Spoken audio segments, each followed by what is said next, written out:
YouTube link. Okay, what is my name? Natasha.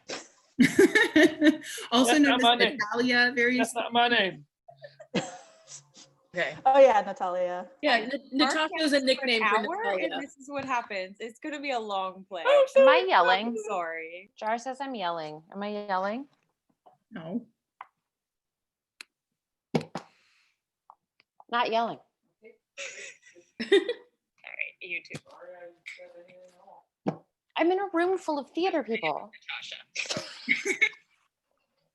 Tell Jar he either joins the group or he sits quietly playing video games in the back. Oh, yes, excellent. Melissa says that you either join the room or you sit quietly playing video games in the background. No. There's no middle ground. Mm-mm. Okay, well, I tried. He'll be good, I promise. Shut up. Love you.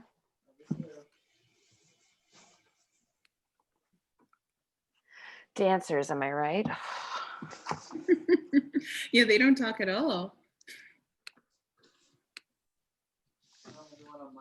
I have so much to say to that because my mother is a dancer. It's like just I wanna just like, oh, right there.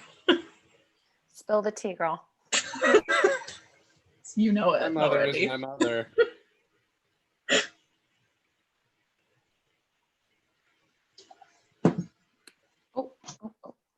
Okay, so the link is now live and available all sorts of places, including at My Antworld on Twitter, my own personal Facebook, the My Theater Facebook, the My Entertainment World Facebook. So yeah, so you can go get it there if you need it, or you can get it from the call and share it as you will. And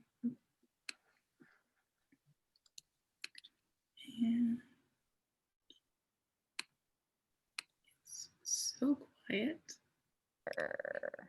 I'm just setting up. I think we all sense this is the moment where you're about to shush us. So I think we're all just like, yeah. I'm very nice, Bobby. I never said you weren't. You can shush in a nice way. No, I can't. Why is it not shush in a nice way? It's like inherently an aggressive act. Shh. Okay. Okay, who is ready for roll call? Yeah. Okay, so how we do this, everyone remembers we when I say your name, please both wave and say hello so we know both your mic and camera are working. Also, during the reading, please stay both on mute and off camera while you're not on stage. And then we'll do it in gallery view so that we can see conversations a little bit easier. So, okay, three sisters. Our Olga is Anne Van Leeuwen. Yep, got it. Okay. Masha is Laura Hubbard. Hello. Irina is Rebecca Vega Romero. Hi. Our Andre is Michael Ross Albert. Hello. Our Natasha is Gabby Grice. Hello. Oh God, I've already forgotten. Cool. What is it, Michael? How do you say it? Cooligan. Cooligan is Saya Floyd. Wow. Vershinen is Mark Crater. Hello. Tuzenbach is Nicanor Campos. Hello, lovely people. Christine, this is for you, as always. Solioni, is that right? Okay, Solioni is Elizabeth Morris. Hello. Chibutikin is Fabiana Cabral. Is that right? Chibutikin? Chibutkin? Chibutikin?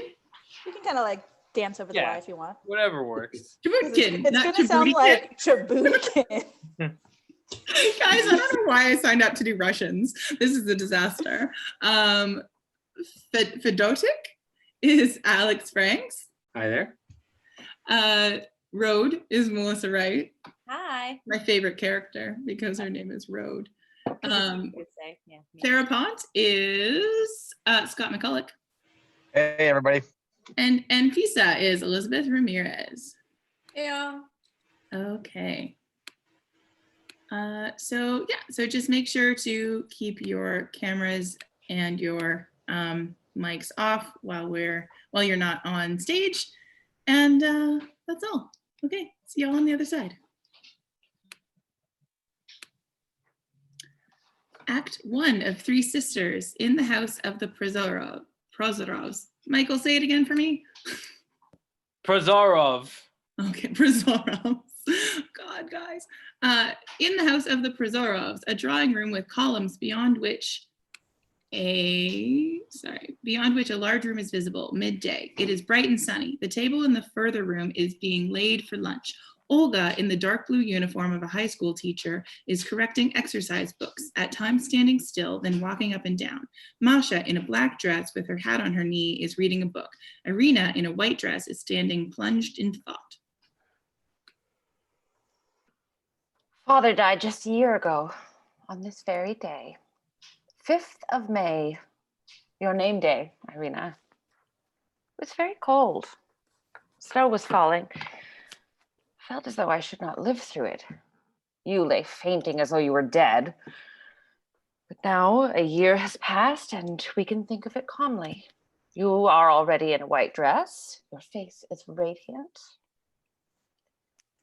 The clock was striking then too. I remember the band playing and the firing at the cemetery as they carried the coffin. Though he was a general in command of a brigade, yet there weren't many people there. It was raining now. Heavy rain and snow. Why recall it? Tuzenbach, Chibukin, and Soloyoni appear near the table in the dining room beyond the columns. It is warm today. We can have the windows open, but the birches are not in leaf yet. Father was given his brigade and came here with us from Moscow 11 years ago. And I remember distinctly that in Moscow at this time, at the beginning of May, everything was already in flower. It was warm and everything was bathed in sunshine. It's 11 years ago. And yet I remember it as though we had left it yesterday. Oh, dear. I woke up this morning, I saw a blaze of sunshine. I saw the spring and joy stirred in my heart. I had a passionate longing to be back at home again. Devil it is. Of course, it's nonsense. Masha, brooding over a book, softly whistles a song. Don't whistle, Masha. How can you? Being all day in school and then at my lessons till the evening gives me a perpetual headache and thoughts as gloomy as though I were old. And really, these 4 years that I have been at the high school, I felt my strength and my youth oozing away from me every day. And only one yearning grows stronger and stronger. To go back to Moscow, to sell the house, to make an end of everything here and off to Moscow. Yes, to Moscow, and quickly. Andre will probably be a professor. He will not live here anyhow. The only difficulty is poor Masha. Masha will come and spend the whole summer in Moscow every year. Please, God, it will all be managed. How fine it is today. I don't know why I feel so lighthearted. I remembered this morning that it was my name day, and at once I felt joyful and thought of my childhood when Mother was living, and I was thrilled by such wonderful thoughts, such thoughts. You are radiant today and looking lovelier than usual. And Masha is lovely too. Andre would be nice looking, but he has grown too fat, and that does not suit him. And I've grown older and ever so much thinner. I suppose it's because I get so cross with the girls at school. Today, now I am free. I'm at home and my head doesn't ache and I feel younger than yesterday. I'm only 28. It's quite all right. It's all from God, but it seems to me that if I were married and sitting at home all day, it would be better. I would love my husband. You talk such nonsense. I'm tired of listening to you. I forgot to tell you, you will receive a visit today from Rashinin, the new commander of our battery. Well, I'll be delighted. Is he old? No, not particularly.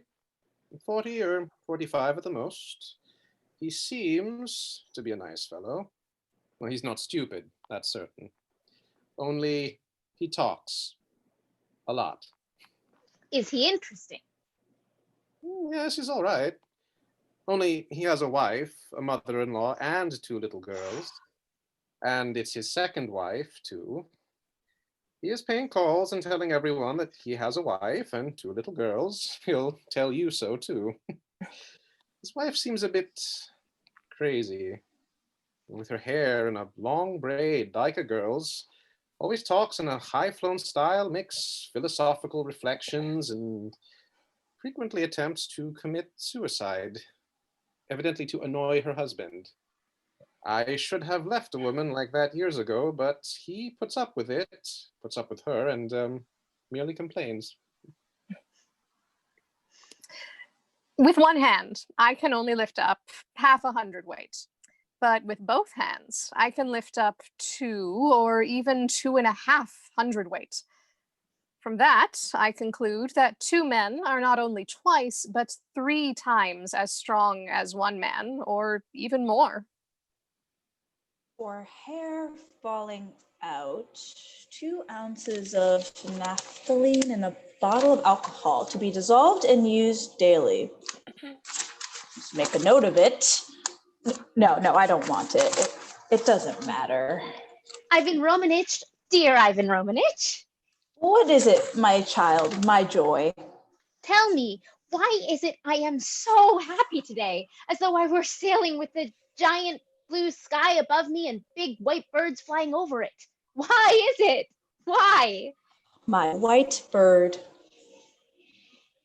When I woke up this morning, got up and washed, it suddenly seemed to me as though everything in the world was clear to me and that I knew how one ought to live. Dear Ivan Romanich, I know all about it.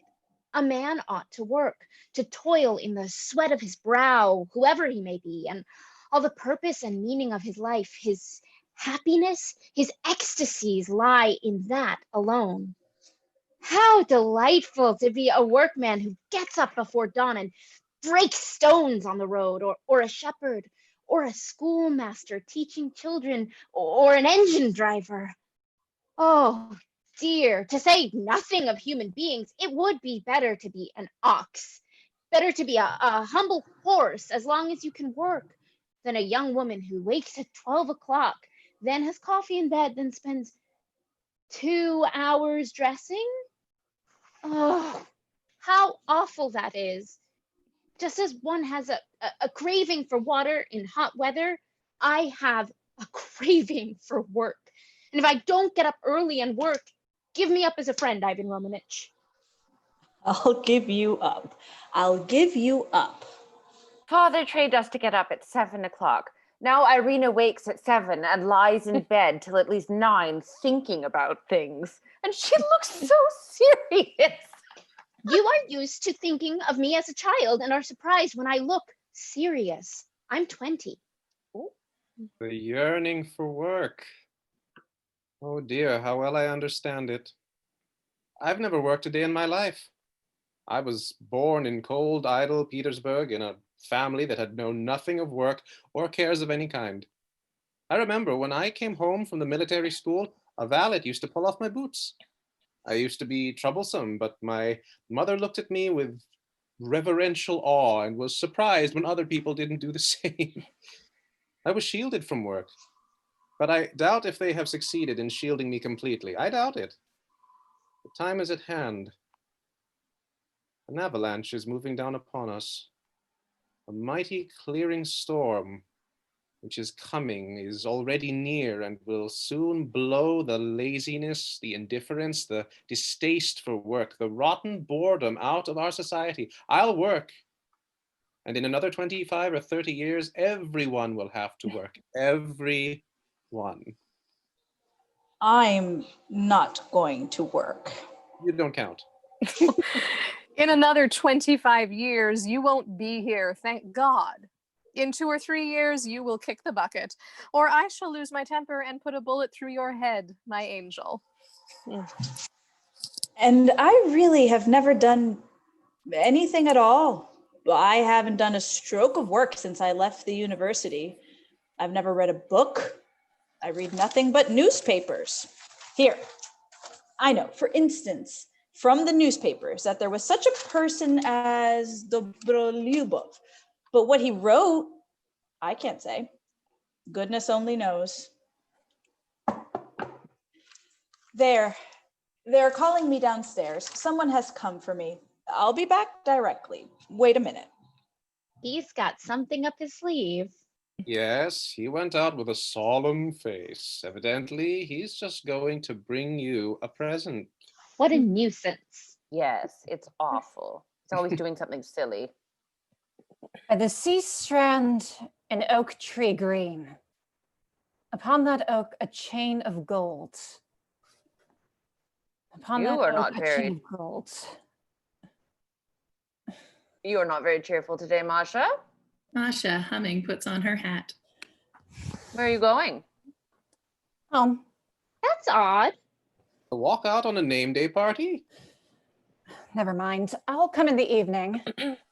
Goodbye, my darling. Once again, I wish you be well and happy.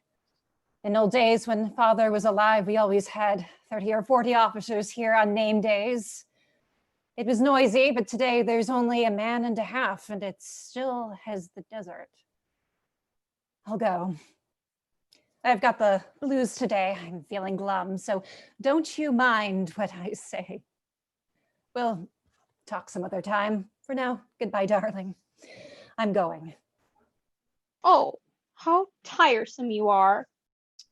I understand you, Masha. If a man philosophizes, there will be philosophy or sophistry anyway. But if a woman philosophizes, or two do it, then it will be so much twiddle twaddle. What do you mean to say by that, you terrible person? Nothing. He had not time to say alack before the bear was on his back. Don't blubber. Enter Anfisa and Farapont carrying a cake. This way, my good man. Oh, come in, your boots are clean. From the district council, from Mikhail Ivanich Propotopov, a cake. Thanks. Thank him. What? Thank him for me. Nanny dear, give him something to eat. Farapont, go along. They will give you something to eat. Hey? Come along, Farapont Spiridonich, my good soul. Come along. I don't like that Protopopov, that Mikhail Potapich or Ivanovich. He ought not to be invited. I didn't invite him. Well, that's a good thing.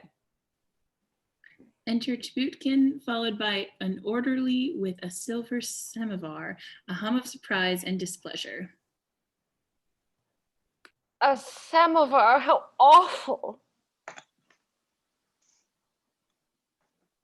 My dear Ivan Romanich, what are you thinking about?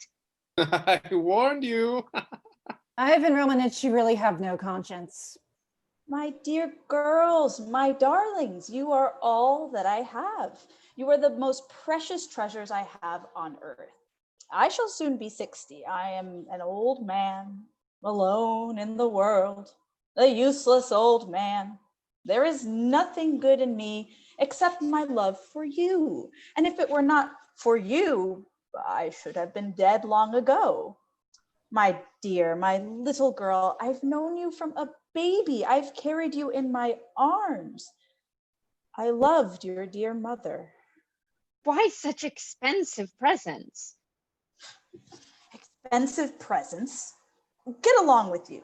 But take the samovar in there. Expensive presents. My dears, a colonel is here, a stranger. He's taken off his overcoat. Children, he's coming in here. Renushka, you must be nice and polite, dear. It's time for lunch already. Oh, mercy on us. Vershinin, I suppose. Enter Vershinin. Lieutenant Colonel Vershinin. I have the honor to introduce myself. My name is Vershinin. I'm very, very glad to be in your house at last. How you've grown up. Whoa, whoa, whoa. Please sit down. We are delighted to see you. How glad I am. How glad I am. but there are three of you sisters. I remember three little girls. I don't remember your faces, but that your father, Colonel Prozorov, had three little girls. I remember perfectly and saw them with my own eyes. How time passes. Hey, oh, how it passes. Alexander Ignatievich has come from Moscow. From Moscow? You have come from Moscow? Yes. Your father was in command of a battery there, and I was an officer in the same brigade. Your face. Now I seem to remember. I don't remember you. Oh yeah! Oh yeah! Oh yeah, come! Olga comes out of the dining room into the drawing room. Lieutenant Colonel Vershinin is from Moscow, it appears. So you are Olga Sergeyevna, and you are Maria, and you are Irina, the youngest. You come from Moscow. Yes, I studied in Moscow. I began my service there. I served there for years. And at last, I've been given a battery here. I have moved here, as you see. I don't remember exactly. I only remember you were three sisters. I remember your father. If I shut my eyes, I can see him as though he were living. I used to visit you in Moscow. I thought I remembered everyone. And now, all at once. My name is Alexander Ignatievich. Alexander Genshevich, you've come from Moscow. What a surprise. We're going to move there, you know. We're hoping to be there by the autumn. It's our native town. We were born there, in Old Basmanyaya Street. To see someone from our town unexpectedly. Now I remember. Do you remember, Olya? They used to talk of the lovesick major. You were a lieutenant at that time, and you were in love, and for some reason, everyone called you Major to tease you. Yes. The love-sick major, that was it. You only had a mustache then. Oh, how much older you look, though. How much older? Yes. When I was called the love-sick major, I was young, I was in love. Now it's very different. But you haven't a single gray hair. You've grown older, but you're not old. I'm in my 43rd year, though. Is it long since you left Moscow? 11 years. But why are you crying, Masha, you foolish girl? I shall cry too. I'm all right. And in which street did you live? In Old Basmanyana. Oh, that's where we live too. At one time, I lived in Niemsky Street. I used to go from there to the Red Barracks. There is a gloomy-looking bridge on the way where the water makes a noise. It makes a lonely man feel melancholy. And here, what a broad, splendid river, a marvelous river. Yes, but it is cold. It's cold here, and there are mosquitoes. Oh, how can you? You've such a splendid, healthy Russian climate here. Forests, river, and birches here too. Charming, modest birches. I love them better than any other trees. It's nice to live here. The only strange thing is that the railway station is 15 miles away, and no one knows why it's so. Well, I know why it is. Because if the station had been near, it would not have been so far. And if it is far, it's because it is not near. He's fond of his joke, Vasily Vasilievich. Now I recall you too. I remember. I knew your mother. She was a fine woman. The kingdom of heaven be hers. Mother is buried in Moscow. In the Novodevichy. Would you believe it? Marty, beginning to forget her face, so people won't remember us either. They'll forget us. Yes, they'll forget us. Such is our fate. There is no help for it. What seems to us serious significant, very important will one day be forgotten or will seem unimportant. And it's curious that we can't possibly tell what exactly will be considered great and important and what will seem petty and ridiculous. Didn't the discoveries of Copernicus or Columbus, let's say, seem useless and ridiculous at first, while the nonsensical writings of some fool seem true? And it may be that our present life, which we accept so readily, will in time seem strange, inconvenient, stupid, not clean enough, perhaps even sinful. Who knows? Perhaps our age will be called a great one and remembered with respect.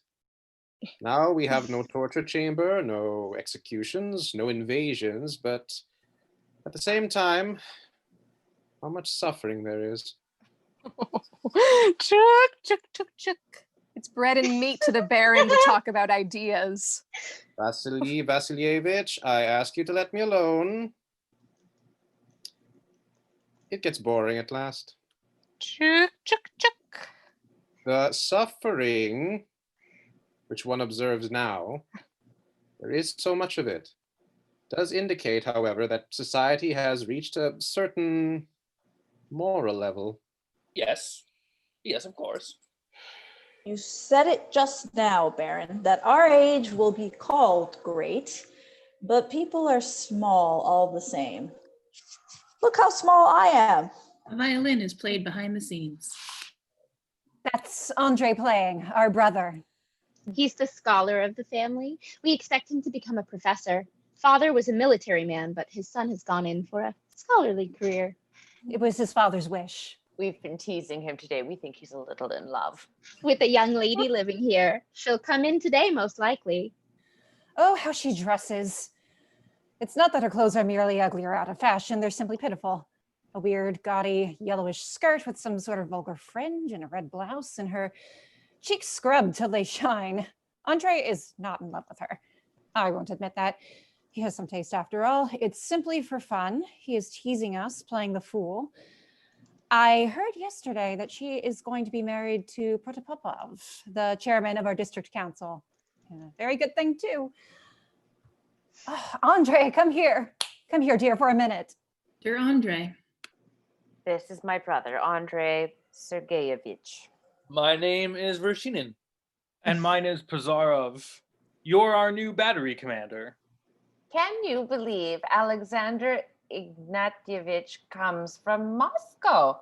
Really? Well, then I congratulate you. My sisters will let you have no peace.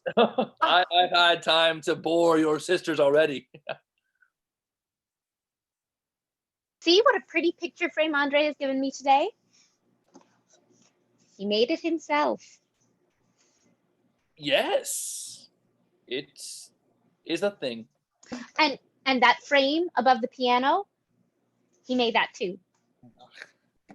Andre waves his hand in despair and moves away. He's a scholar and he plays the violin and he makes all sorts of things with the fret saw. In fact, he's good all around. Andre, don't go. That's a way he always tries to make off. Come here. Masha and Irina take him by the arms, laughing, lead him back. Come. Leave me alone, please. How funny he is. Alexander Ignatievich used to be called the lovesick major at one time, and he wasn't a bit offended. Oh, not in the least. And I'd like to call you the lovesick violinist. Or the lovesick professor. He's in love. Andrusha is in love. Bravo, bravo, encore. Andrusha is in love. Nature, our hearts for love created. Come, that's enough. I haven't slept all night, and this morning I don't feel quite myself, as they say. I read till 4 o'clock and then went to bed, but it was no use. I thought of one thing and another, and then it gets light so early. The sun simply pours into my bedroom. I want, while I'm here during the summer, to translate a book from the English. Oh, you read English then? Yes, our Father, the kingdom of heaven be his, oppressed us with his education. It's funny and silly, but it must be confessed I began to get fatter after his death. And I've grown too fat in 1 year, as though a weight has been taken off my body. Thanks to our father, we all know English, French, and German, and Irina knows Italian too. But what it cost us. In this town, to know 3 languages is an unnecessary luxury. Not even a luxury, but an unnecessary encumbrance, like a 6th finger. We know a great deal that's unnecessary. What next? You know a great deal that's unnecessary. I don't think there can be a town so dull and dismal that intelligent and educated people are unnecessary in it. Let's suppose that of the 100,000 people living in this town, which is of course uncultured and behind the times, there are only 3 of your sort. It goes without saying that you cannot conquer the mass of darkness around you. Little by little, as you go on living, you'll be lost in the crowd. You'll have to give into it. Life will get the better of you, but still, you'll not disappear without a trace. After you, there may appear perhaps 6 like you, then 12, and so on, until such as you form a majority. In 200 or 300 years, life on Earth will be unimaginably beautiful, marvelous. Man needs such a life, and though he hasn't got it yet, he must have a presentiment of it, expect it, dream of it, prepare for it, for that he must see and know more than his father and grandfather. And you complain a great deal. It's unnecessary. I'll stay till lunch. All that really ought to be written down. Andre has slipped away unobserved.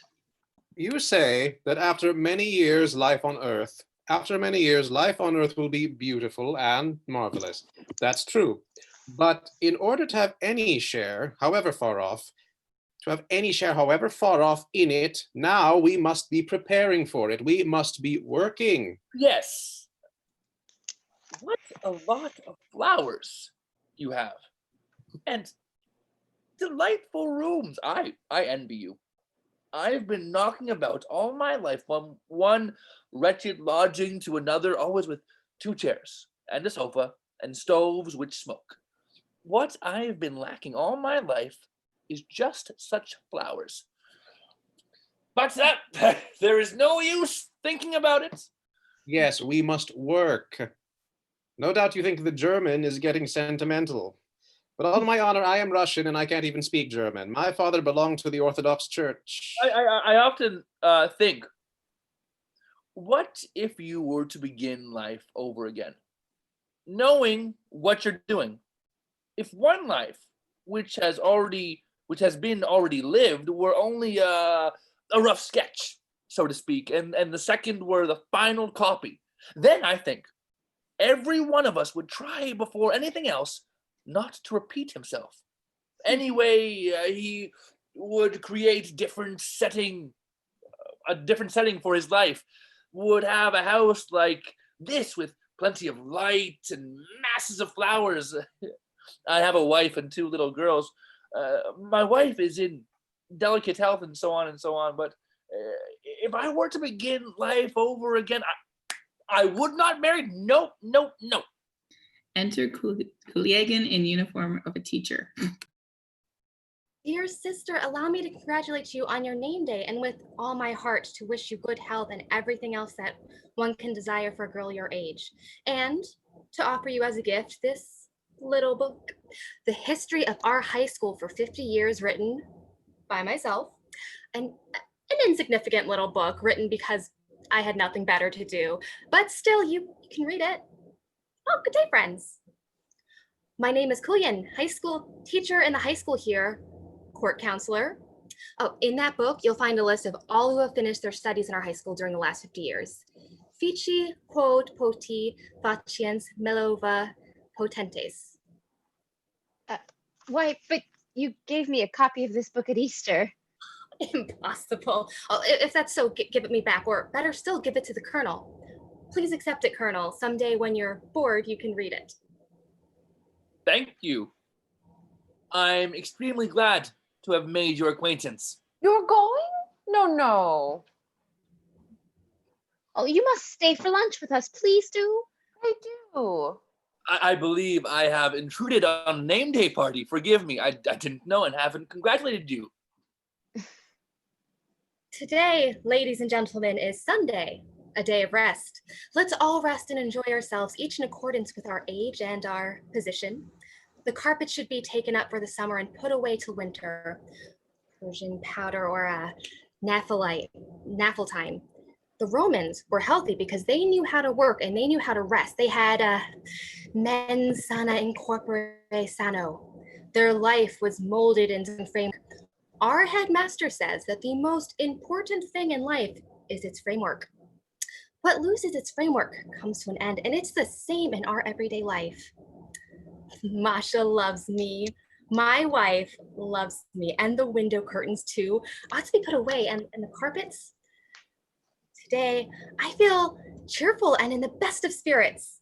Oh, Masha, at 4 o'clock this afternoon, we have to be at the headmaster's house. An excursion has been arranged for the teachers and their families. I'm not going.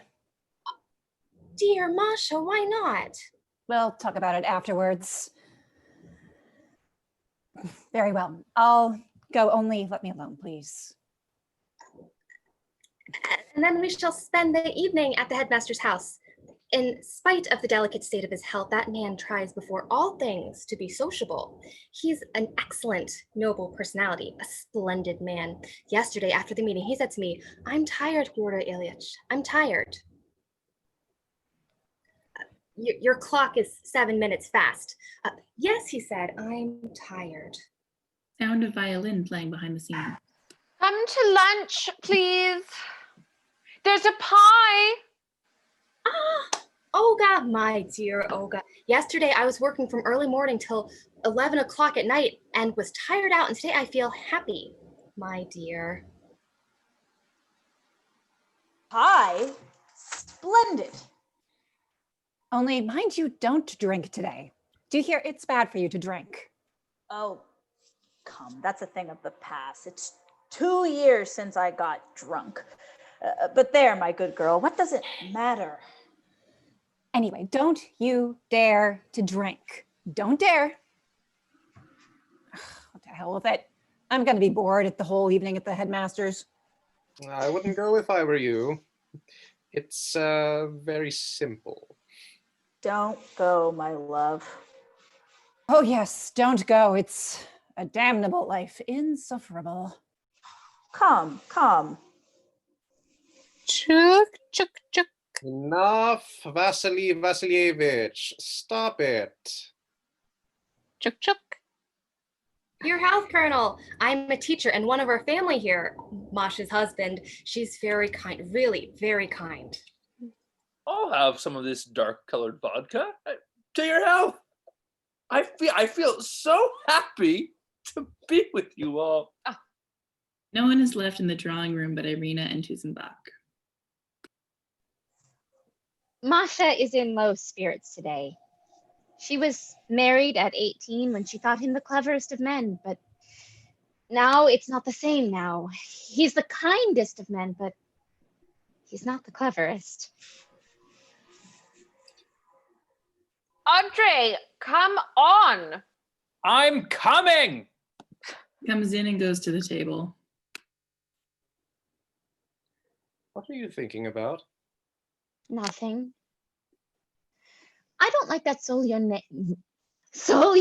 of yours. I'm afraid of him. He keeps on saying such stupid things. He's a strange man. I'm sorry for him and annoyed by him, but more sorry. I think he's shy. When there's just the two of us, he's very intelligent and friendly, but in company, he's rude, a bully. But don't go yet. Let them sit down to the table. And let me be by you. What are you thinking of? You're 20. I'm not yet 30. How many years have we got before us? A long, long chain of days full of my love for you. Nikolay Livovich, don't talk to me about love. I have a passionate craving for life, for struggle, for work, and that craving is mingled in my soul with my love for you. Irina. And just because you're beautiful, it seems to me that life too is beautiful. What are you thinking of? You say life is beautiful.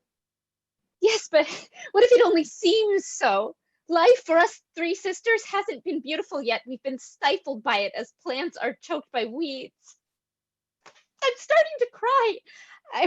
I mustn't do that. I must work. I must work. The reason we are depressed and take such a gloomy view of life is that we know nothing of work. We come of people who despised work. Enter Natalia Ivanovna, she is wearing a pink dress with a green sash. They're sitting down to lunch already. I'm late. I think my hair is all right. Dear Irina Sergeyevna, I congratulate you. You have a lot of visitors. I really feel embarrassed. Good day, Baron. Well, here's Natalia Ivanova. How are you, my dear? Congratulations on the name day. You have such a big party and I feel awfully embarrassed. Nonsense. We have only our own people. You've got on a green sash. My dear, that's not done. Why? Is that a bad omen? No, it's only that it doesn't go with your dress and it looks odd. Really? But you know, it's not green exactly. It's more a dull color. Follows Olga into the dining room. In the dining room, they are all sitting down to lunch. There is no one in the drawing room. I wish you a good fiance, Irina. It's time for you to think of getting married. Natalia Ivanovna, I hope we may hear of your engagement too. Natalia Ivanova has got a suitor already. I'll have a little glass of wine. You only live once. What the hell? You deserve 3 bad marks for conduct.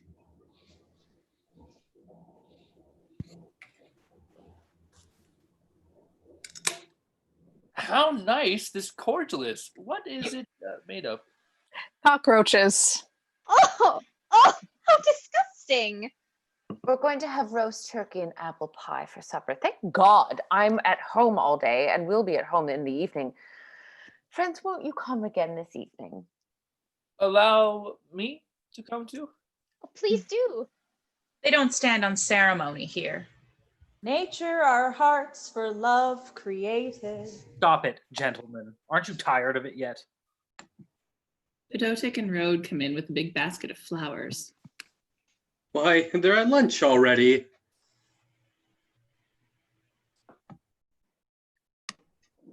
At lunch? Yes, they are at lunch already. Wait a minute. 1, oh, wait another minute. 2, now it's ready. My congratulations. I wish you everything, everything. The weather is delightful, perfectly magnificent. I've been out all the morning for a walk with the high school boys. I teach them gymnastics. You may move. Irina Sergeyevna, you may move. You look charming today. Here's a top, by the way. It has a wonderful sound. How lovely. By the seashore, an oak tree green. Upon that oak, a chain of gold. Why do I keep saying that? The phrase has been haunting me all day. 13 at table. Surely you don't attach importance to such superstitions. Haha. If there are 13 at table, it means someone present is in love. It's not you, Ivan Romanovich, by chance. I'm an old sinner, but why Natalia Ivanovna is blushing, I can't imagine. Loud laughter. Natasha runs out of the dining room into the drawing room, followed by Andre. Come, don't take any notice. Wait a minute. Stop, please. I feel ashamed. I don't know what's the matter with me, and they make fun of me. I know it's improper for me to leave the table like this, but I can't help it. I can't. My dear girl, please. I implore you, don't be upset. I assure you, they're only joking. They do it all in kindness. My dear, my sweet, they're all kind, warm-hearted people, and they're fond of me and of you. Come here to the window. Here they can't see us. I'm so unaccustomed to society. Oh, youth, lovely, marvelous youth. My dear, my sweet, don't be so distressed. Believe me, I feel so happy. My soul is full of love and ecstasy. Oh, they can't see us. They can't see us. Why, I love you. When I first loved you, oh, I don't know. My dear, my sweet, pure one, be my wife. I love you. I love you as I have never loved anyone. A kiss. Two officers come in and seeing the pair kissing, stop in amazement. Curtain. Act 2, the same scene as in Act 1. 8 o'clock in the evening. Behind the scenes in the street, there is a faintly audible sound of an accordion. There is no light.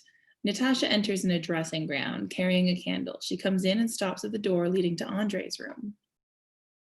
What are you doing, Andreyusha? Reading?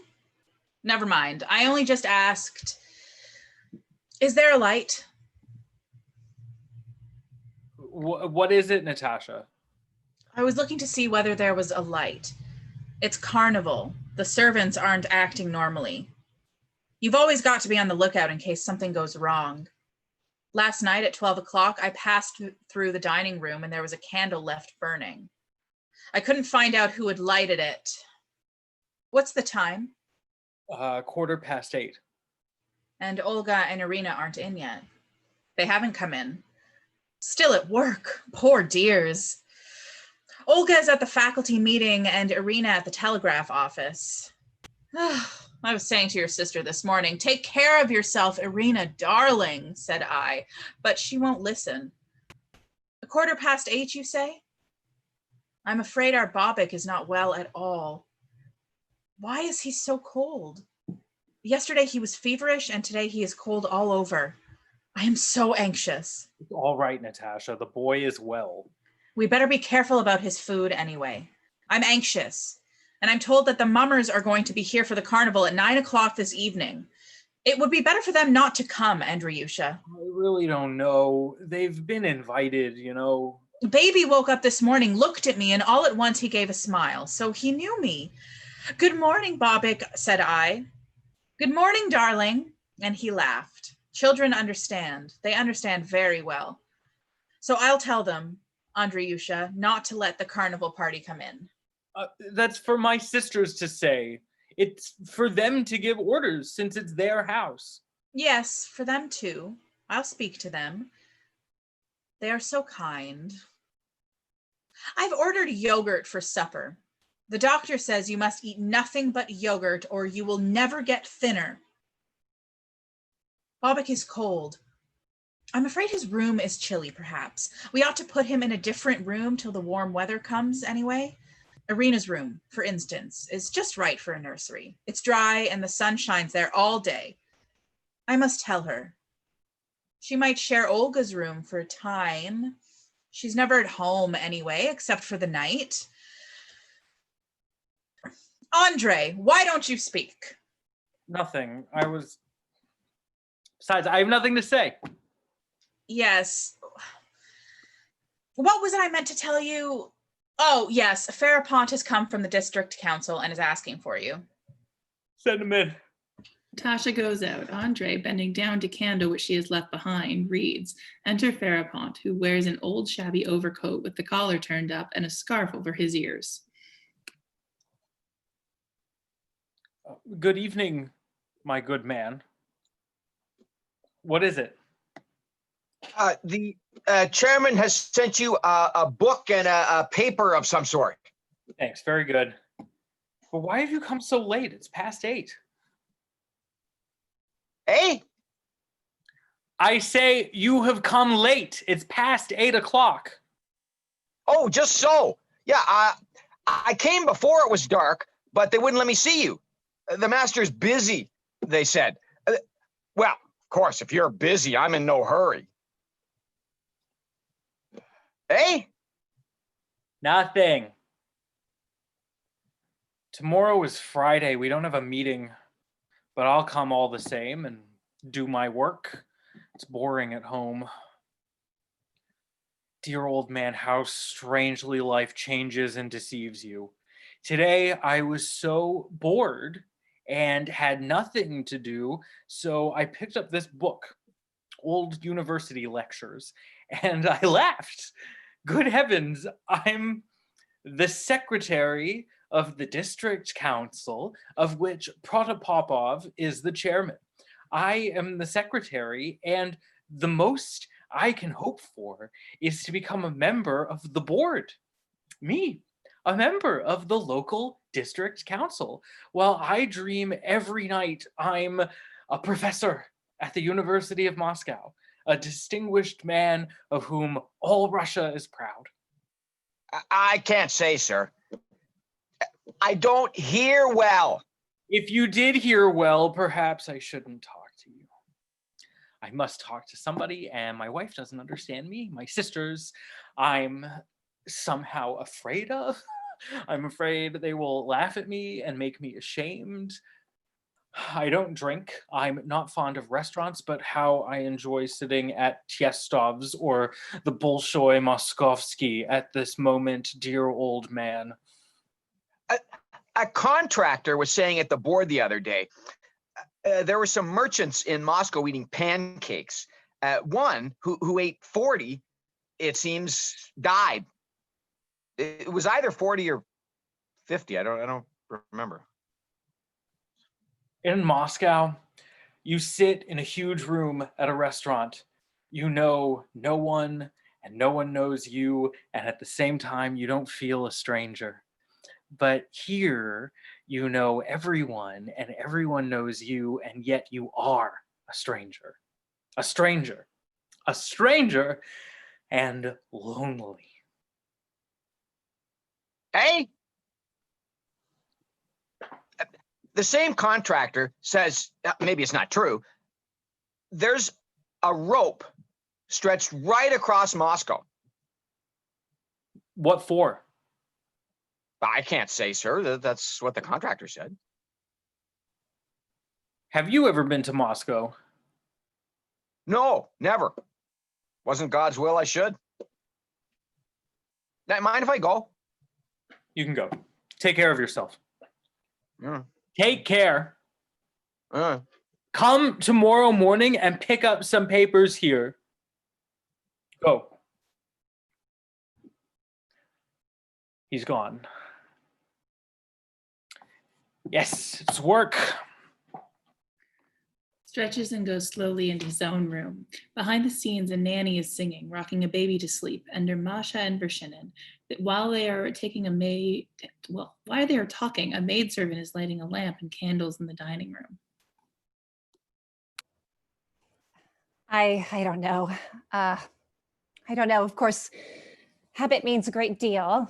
After Father's death, for instance, it was a long time before we could get used to having no orderlies in the house. But apart from habit, I think it's a feeling of justice makes me say so. Perhaps it's not so in other places, but in our town, the most decent, honorable, and well-bred people are all in the army. I'm thirsty. I'd like some tea.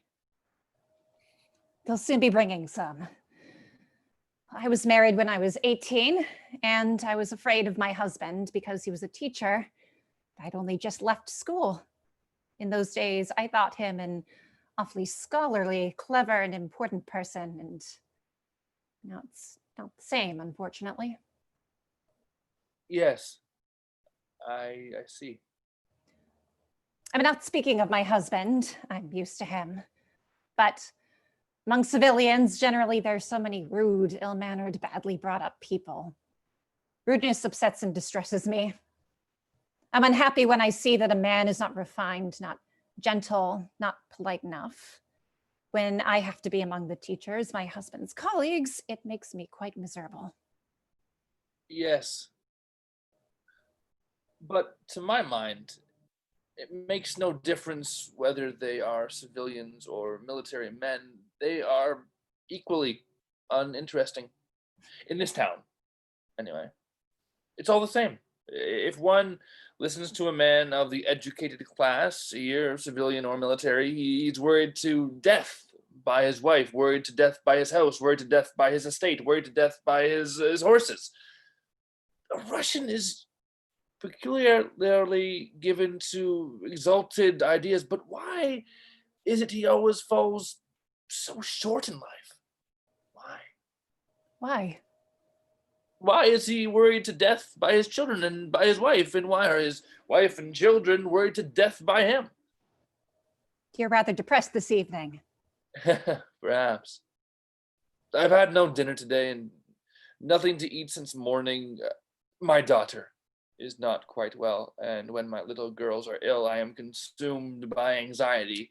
My conscience reproaches me for having given them such a mother.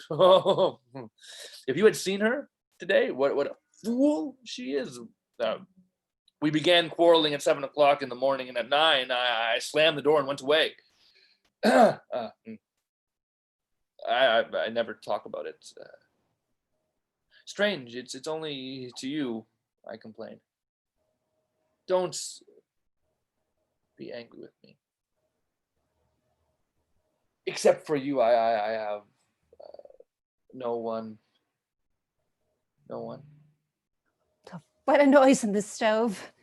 Before Father died, there was howling in the chimney. There, just like that. Are you superstitious?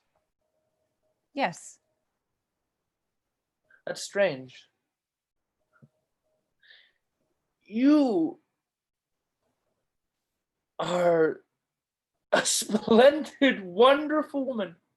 Splendid, wonderful. It's dark, but I see the light in your eyes. It's later here. I love you. Love you.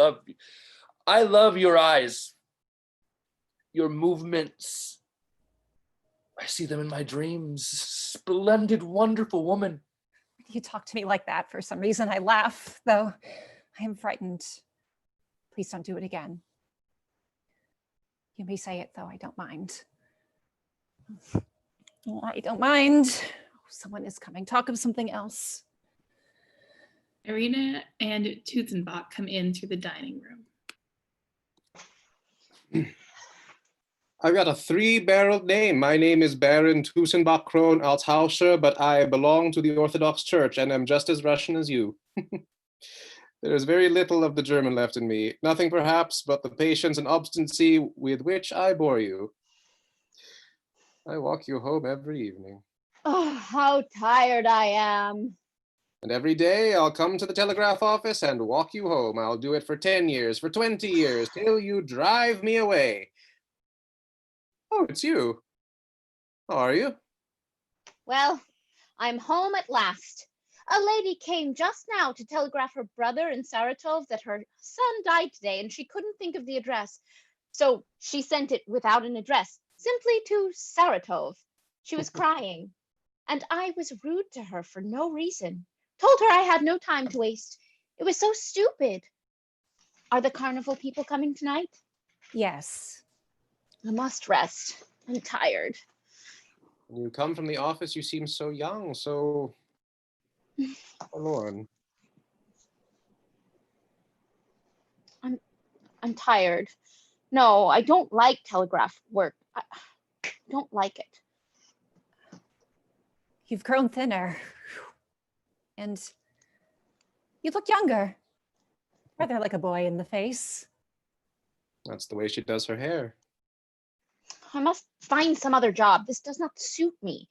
What I so longed for, what I dreamed of, is the very thing that it's lacking in. It is work without poetry, without meaning. There's the doctor knocking. Knock back, dear. I can't. I'm tired. He will come directly. We ought to do something about it. The doctor and our Andre were at the club yesterday, and they lost again. I am told Andre lost 200 rubles. Well, it can't be helped now. 2 weeks ago, he lost money. In December, he lost money. I wish he'd hurry up and lose everything. Then perhaps we'd go away from this town. My God, every night I dream of Moscow. It's perfect madness. We'll move there in June, and there's still left February, March, April, May, almost half a year. The only thing is Natasha must not hear of his losses. I don't suppose she cares. Shabutkin, who has just got off to bed, has been resting after dinner, comes into the dining room combing his beard, then sits down to the table and takes a newspaper out of his pocket. Oh, here he is. Has he paid his rent? No, not a kopeck for 8 months. Evidently, he's forgotten. How gravely he sits. Why are you so quiet, Alexander Ignatyevich? I don't know. I'm longing for tea. I'd give half my life for a glass of tea. I've had nothing to eat since the morning. Irina Sergeyevna. What is it? Come here. Venez ici. Irina goes and sits down at the table. I can't do without you. Irina lays out the cards for patience. Well, if they don't bring us tea, let's discuss something. By all means. What? What? Let us dream. For instance, of the life that will come after us in 2 or 3 years. Well, when we are dead, men will fly in balloons, change the fashion of their coats, will discover a sixth sense, perhaps, and develop it. But life will remain just the same. Difficult, full of mysteries and happiness. In 1,000 years, man will sigh just the same. Ah, how hard life is. And yet, just as now, he will be afraid of death and not want it. Well, I don't know. It seems to me that everything on earth is bound to change by degrees and is already changing before our eyes. In 200 or 300 years, perhaps in 1,000 years, the time does not matter. A new happy life will come. We shall have no share in that life, of course, but we're living for it. We're working, well, yes, and suffering for it. We're creating it, and that alone is the purpose of our existence and is our happiness, if you like. What is it?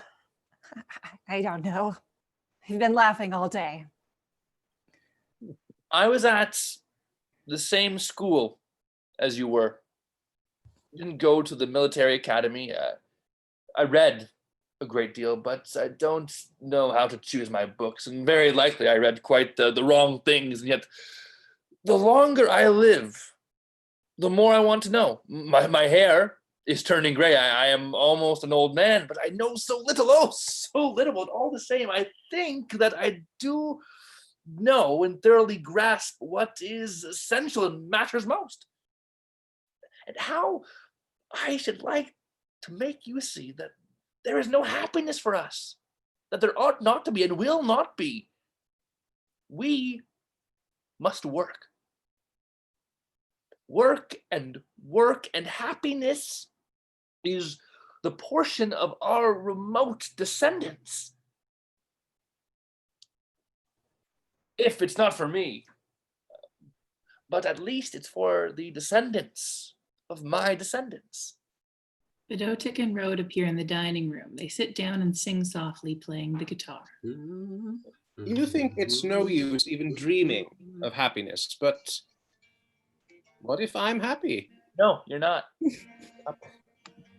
It's clear we don't understand each other. Well, how am I to convince you?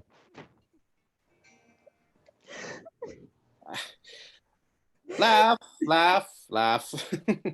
Not only in 200 or 300 years, but in 1,000,000 years, life will be just the same. Oh, life will be just the same. It doesn't change. It remains stationary, following its own laws, which we have nothing to do with, or which, anyway, we'll never find out. Migratory birds, cranes, for instance, fly backwards and forwards, and whatever ideas, great or small, stray through their minds, they'll still go on flying just the same without knowing where or why. They fly, and will continue to fly, however philosophic they may become, and it doesn't matter how philosophical they are, so long as they go on flying. But still, isn't there a meaning? Meaning? Here it's snowing.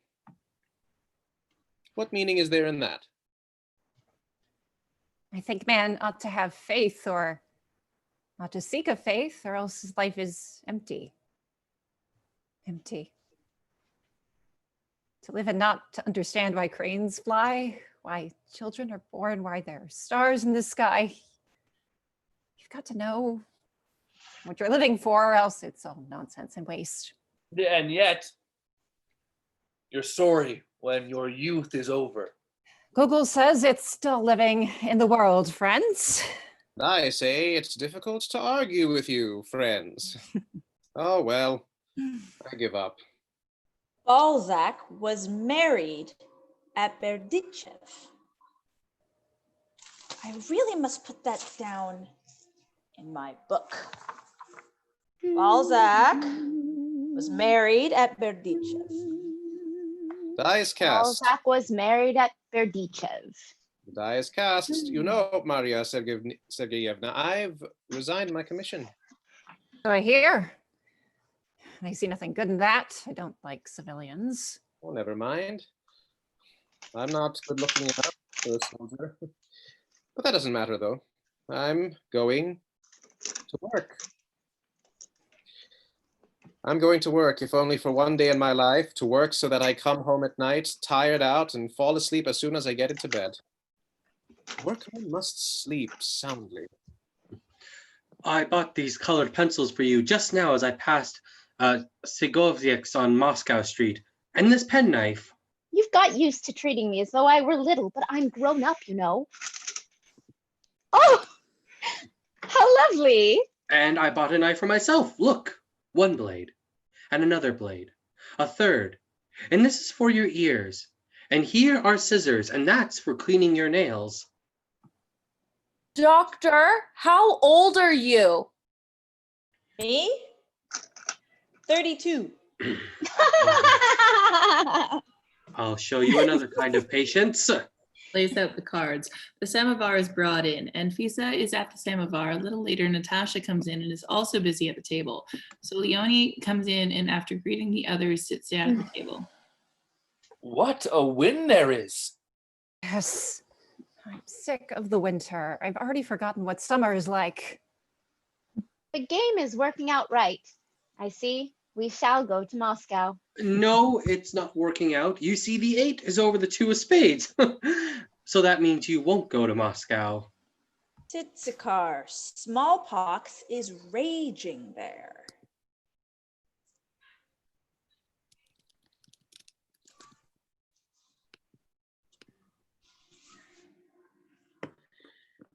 Masha, come to tea, my dear. Come, Your Honor. Excuse me, sir, I've forgotten your name. Bring it here, Nanny. I'm not going there. Nanny! I'm coming. Little babies understand very well. Good morning, Bobik. Good morning, darling, I said. He looked at me in quite a special way. You think I say that because I'm a mother, but no, I assure you, he's an extraordinary child. If that child were mine, I'd fry him in a frying pan and eat him. Rude, ill-bred man. Happy people don't notice whether it's winter or summer. I think if I lived in Moscow, I wouldn't mind what the weather was like. The other day, I was reading the diary of a French minister written in prison. The minister was condemned for the Panama affair with what enthusiasm and delight he describes the bird he sees from the prison window, which he never noticed before when he was a minister. Now that he's released, of course, he notices birds no more than he did before. In the same way, you won't notice Moscow when you live in it. We have no happiness and never do have. We only long for it. What has become of the sweets? Solyonye has eaten them. All? There's a letter for you, sir. For me? From my daughter. Yes, of course. Excuse me, Maria Sergeyevna. I'll slip away. I won't have tea. Always these upsets. What is it? Not a secret. My wife has taken poison again. I must go. I'll slip off unnoticed. Horribly unpleasant it all is. My fine, dear, splendid woman. Oh, go this way without being seen. Goes out. Where is he off to? I've just given him his tea. What a man. Leave me alone. Don't pester, you give me no peace. You bother me, old lady.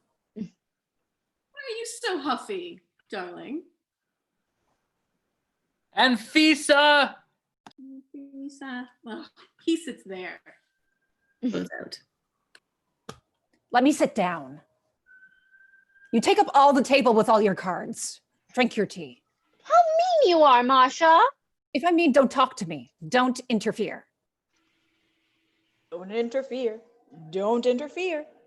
You're 60 years old, but you talk rot like a schoolboy, just to raise hell. Dear Masha, why make use of such expressions in conversation? With your attractive appearance, I tell you straight out, you would be simply fascinating in a well-bred social circle if it were not for the things you say. Je vous prie, pardonnez-moi, Marie, mais vous avez des manières un peu grossières. Give me... I think there's some brandy there. Il paraît que mon beau-bic déjà ne dort pas. He's awake. He isn't well today. I must go to him. Excuse me. Where has Alexander Ignatyevich gone? Home. Something going on with his wife again. You always sit alone, thinking. There's no making out what you think about. Come, make peace. Let's have a drink of brandy. I'll have to play the piano all night, I suppose. Play all sorts of trash. Here goes. Why do you want to make peace? I haven't quarreled with you. You always make me feel as though something had gone wrong between us. You are a strange character. There's no denying that. Oh, I am strange. Who is not strange? Be not wrath, Aleko. I don't see what Aleko has got to do with it. When I'm tete-a-tete with somebody, I'm all right, just like anyone else. But in company, I'm depressed, ill at ease, say all sorts of idiotic things. But at the same time, I'm more conscientious and straightforward than many. And I can prove it. I often feel angry with you. You're always attacking me when we're in company, and yet I somehow like you. What the hell? I'm going to drink a lot today. Let's drink! Let's. I never had anything against you, Baron, but I have the temperament of Lermontov. In fact, I'm rather like Lermontov to look at, so I'm told. I have sent in my resignation. I've had enough of it. I have been thinking of it for 5 years. And at last, I have come to a decision. I'm going to work. Be not wrath, Aleko. Forget thy dreams. While they're talking, Andre comes in quietly with a book and sits down by a candle. I'm going to work. And the food, too, was real Caucasian stuff. Onion soup. And for the meat course, chichartma. Cheremsha is not meat at all. It's a plant, rather like our onion. No, my dear soul, it's not onion, but mutton, roasted in a special way. But I tell you that cheremsha is an onion. And I tell you that chahartma is mutton. And I tell you that cheremsha is an onion. What's the use of my arguing with you? You have never been to the Caucasus or eaten chahartma. I haven't eaten it because I can't stand it. Cheremsha smells like garlic. That's enough, please. When are the carnival party coming? They promised to come at 9, so they will be here directly. Oh, my porch, oh, my new porch. With posts of maple wood. And lattice work complete. Hang it all, let's have a drink. Andryusha, let's drink to our everlasting friendship. I'll go to the university in Moscow when you do. I'll go to the university in Moscow when you do, Andryusha. Which? There are 2 universities in Moscow. There is only one university in Moscow. I tell you there are 2. There may be 3 for anything I care. So much the better. There are 2 universities in Moscow. There are 2 universities in Moscow, the old one and the new one. And if you don't care to hear, if what I say irritates you, I can keep quiet. I can even go into another room. Bravo. Bravo. Ladies and gentlemen, let's begin. I'll sit down and play. Funny fellow, that's Solioni. Oh, the Baron is drunk. The Baron is drunk. The Baron is drunk. Natasha. Ivan Romanich.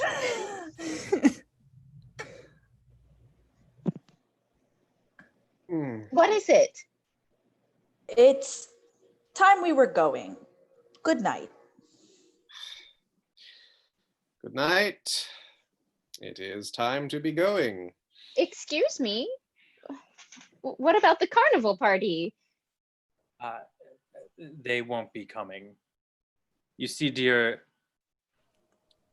Natasha says Bobik is not well, and so, in fact, I know nothing about it and don't care either. Bobik isn't well. Well, it's not the first time we've had to lump it. If we're kicked out, we must go. It's not Bobik that's ill, but she's a bit petty, vulgar creature. Andre goes by door on right. What goes by door on right to his own room? Jabutkin follows him there, saying goodbye in the dining room. What a pity. I was meaning to spend the evening, but of course, if the child is ill, I'll bring him a toy tomorrow. I had a nap today after dinner on purpose. I thought I'd be dancing all night. Why, it's only 9 o'clock. Let's go outside where we can talk. We'll decide what to do. Sounds of goodbye, good night. The good-humored laugh of Tutzenbach is heard.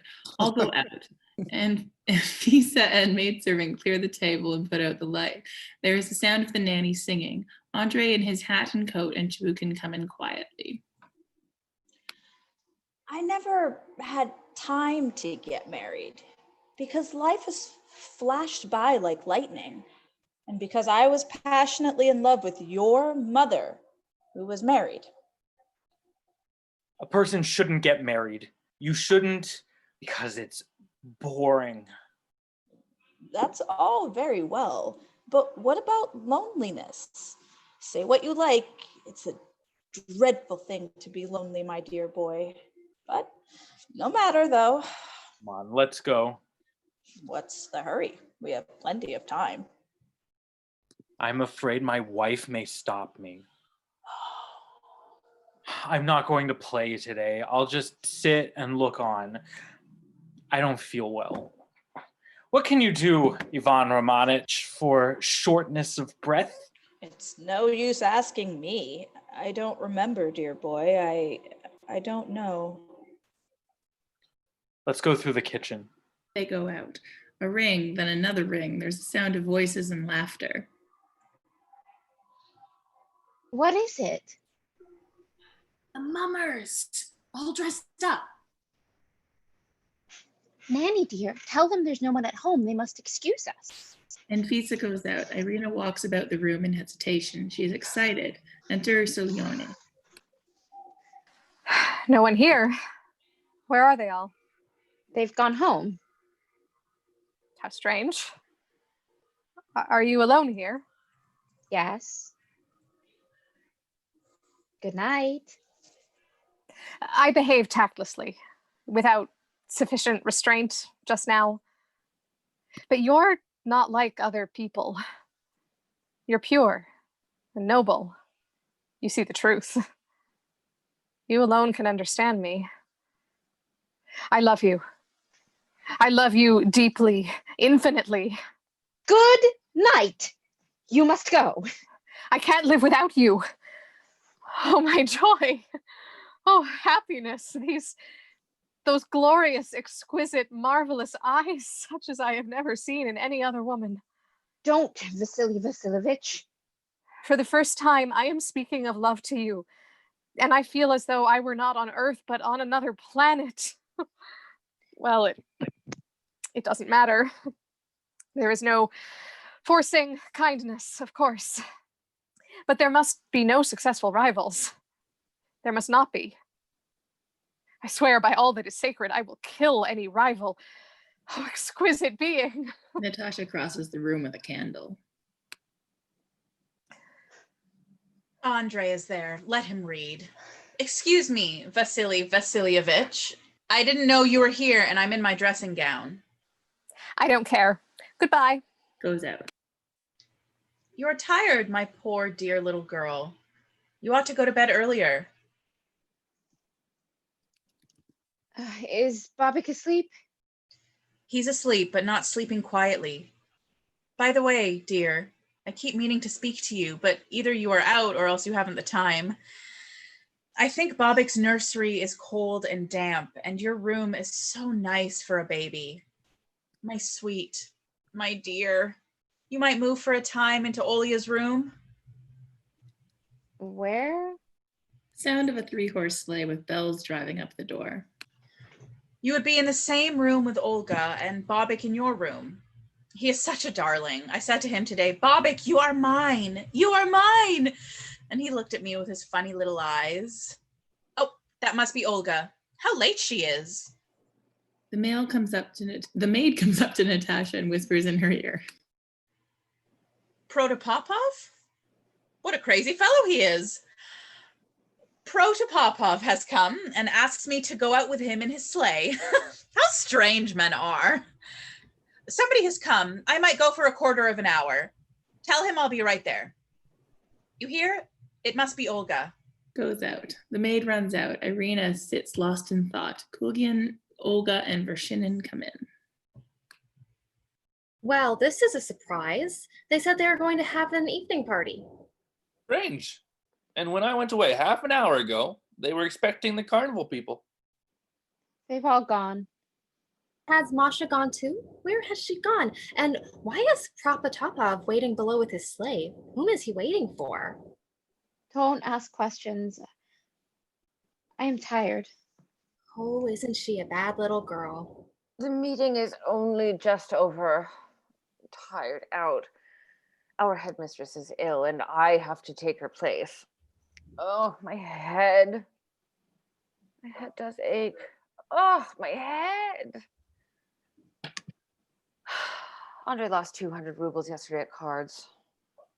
The whole town is talking about it. Yes, I'm tired out by the meeting too.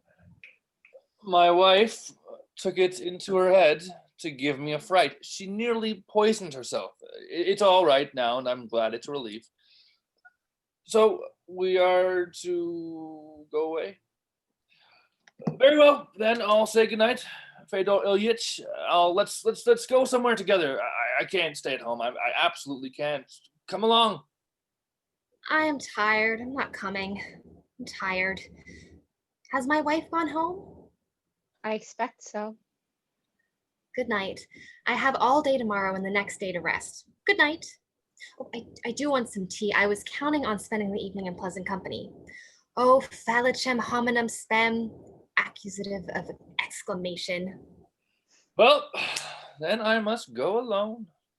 Goes out with Kulgin whistling. Headaches. Oh, my headaches. Andre has lost at cards. The whole town is talking about it. I'll go and lie down. Tomorrow I'll be free. Oh, God, how nice is that? Tomorrow I'm free. And the day after I'm free. My head does ache. Oh, my head. Goes out. They've all gone away. There's no one left. An accordion plays in the street. The nanny sings. Natasha in a fur cap and coat crosses the dining room, followed by the maid. I'll be back in half an hour. I'll only go a little way. Goes out. Oh, to go to Moscow. To Moscow. Curtain. Act 3, the bedroom of Olga and Irina. On the left and right, beds with screens around them. Past 2 o'clock in the night. Behind the scenes, a bell is ringing on account of a fire in the town, which has been going on for some time. It can be seen that no one in the house has gone to bed yet. On the sofa, Masha is lying, dressed as usual in black. Enter Olga and Anfisa. Sitting below, under the stairs. I said to them, come upstairs. Why, you mustn't stay there. And they only cried, we don't know where father is. They said, what if he's burnt? Oh God, what an idea. And the poor soul's in the yard, and they're all undressed too. Take this gray dress and this one, this blouse too, and that skirt, Nanny. Oh dear, what a dreadful thing. Kirsanov Street is burnt to the ground, it seems. Take this and this. The Vershinins have had a fright, poor things. Their house was very nearly burnt. Let them stay here the night. We can't let them go home. Poor Fedotik has everything burnt. He doesn't have a thing left. You'd better call Farapont. Olgushka, darling, I can't carry it all. No one will answer the bell. Come here, whoever is there. Through the open door can be seen a window red with fire. The fire brigade is heard passing the house. How awful it is. And I'm sick of it. Enter Farapont. Here, take these, carry them downstairs. The Kolotin young ladies are downstairs. Give it to them, and give this too. Very good. In 1812, Moscow was burnt too. Mercy on us. The French were surprised. You can go now. Very good. Nanny, darling, give them everything. We don't want anything. Give it all to them. I'm tired. I can hardly stand on my feet. We mustn't let the Vershinins go home. The little girls can sleep in the drawing room. And Alexander Ignatyevich down below at the Baron's. Fedotik can go to the Baron's too, or sleep in the dining room. As ill luck would have it, the doctor is drunk, frightfully drunk. No one can be put in his room. And Vershinin's wife can be in the drawing room too. Olgushka, darling, don't send me away. Don't send me away. That's nonsense, Nanny. No one is sending you away. My own, my treasure. I work. I do my best. I'm getting weak. Everyone will say, send her away. Where am I to go? Where? I'm 80, 81. Sit down, Nanny, darling. You are tired, poor thing. Rest, dear good Nanny. How pale you are. You're Natasha. They're saying we must form a committee at once for the assistance of those whose houses have been burnt. Well, that's a good idea. Indeed, we ought always to be ready to help the poor. It's the duty of the rich. Bobik and baby Sophie are both asleep, sleeping as though nothing were happening. There are such a lot of people everywhere. Wherever you go, the house is full. There is influenza in the town now. I'm so afraid the children may get it. In this room, you can't see the fire. It's quiet here. Yes, my hair must be untidy. They say I have grown fatter, but it's not true, not a bit. Masha is asleep. She's tired out, poor dear. Don't dare to sit down in my presence. Get up, go out of the room. Why you keep that old woman, I can't understand. Excuse me. I don't understand either. She's no use here. She's a peasant. She ought to be in the country. You spoil people. You like order in the house. There ought to be no useless servants in the house. You are tired, poor darling. Our headmistress is tired. When baby Sophie is a big girl and goes to the high school, I shall be afraid of you. I won't be headmistress. You'll be elected, Olekcha. That's a settled thing. I'll refuse. I can't. It's too much for me. You were so rude to Nanny just now. Excuse me, I can't endure it. It makes me feel faint. Forgive me, Olya. Forgive me. I didn't mean to hurt your feelings. Masha gets up, takes her pillow, and goes out in a rage.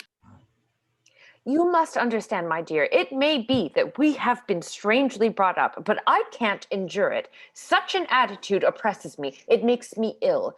I feel simply unnerved by it. Forgive me. Forgive me. The very slightest rudeness, a tactless word, upsets me. I often say too much, it's true, but you must admit, dear, that she might just as well be in the country. She's been with us for 30 years. But now she can't work. Either I don't understand or you won't understand me. She's not fit for work. She does nothing but sleep or sit still. Well, let her sit still. How? Sit still? Why, she's a servant. I don't understand you, Olya. I have a nanny to look after the children as well as a wet nurse for baby, and we have a housemaid and a cook. What do we want that old woman for? What's the use of her? The alarm bell rings behind the scenes. Night has made me 10 years older. We must come to an understanding, Olya. You are at the high school. I'm at home. You're teaching while I look after the house. And if I say anything about the servants, I know what I'm talking about. I do know what I am talking about. And that old thief, that old hag, that old witch shall clear out of the house tomorrow. I won't have people annoy me. I won't have it. Really, if you don't move downstairs, we'll always be quarreling. It's awful. Enter Saya. Where is Masha? It's time to be going home. The fire is dying down, they say. Only one part of the town has been burnt, and yet there was a wind. It seemed at first as though the whole town would be destroyed. Exhausted. Alexia, my dear, I often think if it had not been for Masha, I would have married you. You're so good. I'm tired out. What is it? It's unfortunate the doctor should be drinking just now. He is hopelessly drunk. Most unfortunate. Oh, here he comes, I do believe. Do you hear? Yes, he's coming this way. What a man he is, really. Oh, I'll go hide. Isn't he a ruffian? He hasn't drunk for 2 years, and now he's gone and done it. Walks away with Natasha to the back of the room. Jabutkin comes in, walking as though sober without staggering. He walks across the room, stops, looks around, then goes to the washing stand and begins to wash his hands. The devil take them all. Damn them all. They think I'm a doctor. that I can treat all sorts of complaints, and I really know nothing about it. I've forgotten all I did know. I remember nothing. Absolutely nothing. The devil take them. Last Wednesday, I treated a woman at Zazip. She died. And it's my fault that she died. Yes, I did know something 25 years ago, but now I remember nothing. Nothing. Perhaps I'm not a man at all, but only pretend to have arms and legs and head. Perhaps I don't exist at all and only imagine that I walk around, eat, and sleep. If only I didn't exist. I don't care. I don't care a scrap. Who the hell knows? The day before yesterday, there was a conversation at the club. They talked about Shakespeare, Voltaire. I've read nothing at all, but I looked as though I'd read them. And the others did the same as I did. The vulgarity, the meanness, and that woman I killed on Wednesday came back to my mind, and it all came back to my mind, and everything seemed nasty and disgusting and all twisted in my soul. I went and got drunk. Enter Irina, Vershinin, and Tutsenbach. Tutsenbach is wearing a fashionable new civilian suit. Let's sit here. No one will come here. If it hadn't been for the soldiers, the whole town would have been burned down. Splendid fellows. They are first-rate men. Splendid fellows. What time is it? Past 3. It's past 3. It'll soon be light. Light already. They're all sitting in the dining room. No one seems to think of going, and that Solyoni of yours is sitting there too. You had better go to bed, Doctor. It's all right. Thank you. You've been hitting the bottle, Ivan Romanich. Bravo. In vino veritas, the ancients used to say. Everyone is asking me to get up a concert for the benefit of the families whose houses have been burned down. Why? Who is there? We could do it if we wanted to. Maria Sergeyevna plays the piano splendidly, to my thinking. Yes, she plays splendidly. She's forgotten. She hasn't played for 3 or 4 years.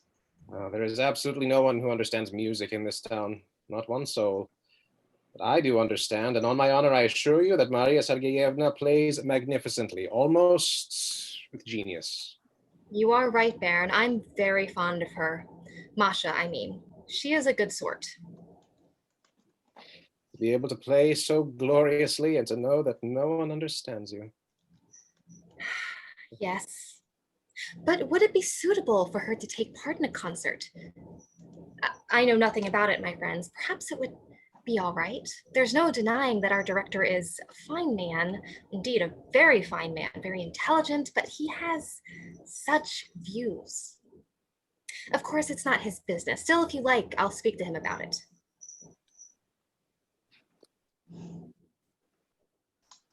William takes up a china clock and examines it. I got dirty all over the fire. I'm a sight. I heard a word dropped yesterday about our brigade being transferred ever so far away. Some say to Poland and others to Chicha. I've heard something about it too. Well, the town will be a wilderness then. We'll go away too. Smithereens! Pause. Everyone is upset and confused. To smash such a valuable thing. Oh, Ivan Romanich, I'd give you -0 for conduct. that was Mother's clock. Perhaps. Well, if it was hers, it was. Perhaps I didn't smash it, but it only seems as though I had. Perhaps it only seems to us that we exist, but really we aren't here at all. I don't know anything. Nobody knows anything. What are you staring at? Natasha has got a little affair going with Protopopov, and you don't see it. You sit here and see nothing while Natasha has a little affair on with Protopopov. May I offer you this fig?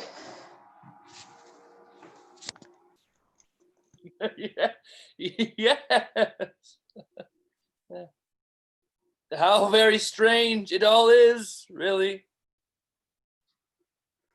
When the fire began, I ran home as fast as I could. I went up and I saw our house was safe and sound and out of danger, but my little girls were standing in the doorway in their nightgowns. Their mother was nowhere to be seen. People were bustling about. Horses and dogs were running about, and my children's faces were full of alarm, horror, pleas for help.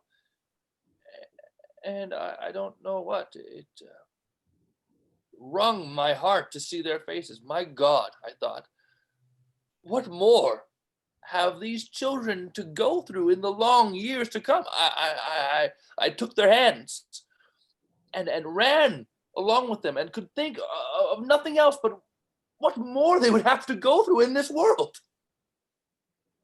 When I came to your house, I found their mother here, screaming and angry.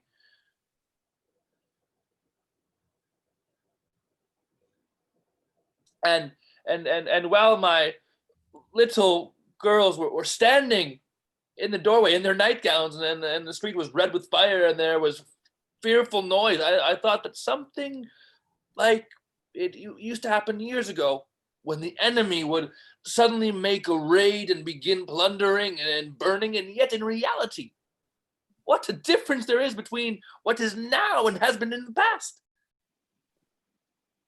And when a little more time has passed, about another 200 or 300 years, people will look at our present manner of life with horror and derision, and everything of today will seem awkward and heavy and very strange and uncomfortable. What a wonderful life that will be. What a wonderful life.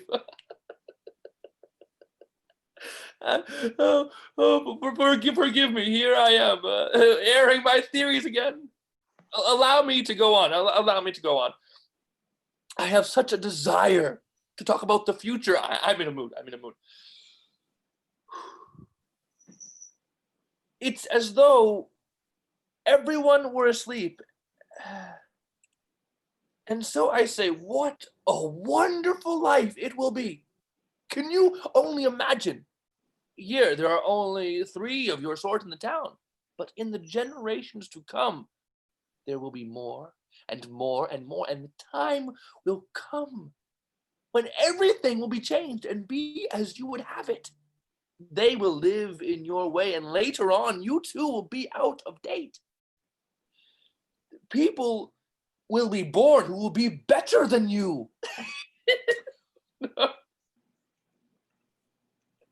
I am in such a strange state of mind today. I have a fiendish longing for life. The young and old are bound by love, and precious are its pangs. Tram, tam, tam. Tam, tam. Tra, ra, ra. Ra, ta, ta. Enter Fatotic. Burnt to ashes. Burnt to ashes. Everything I had in the world. What? That's not something to joke about. Is everything burnt? Everything I had in the world. Nothing is left. My guitar is burnt, and the camera, and all my letters, and the notebook I meant to give you, that's burnt too. Enter Silioni. No, please go, Vasily Vasilievich. You can't stay here. How is it the Baron can be here and I can't? We must be going. Really, how's the fire? They say it's dying down. No, I really can't understand why the Baron may be here and not me.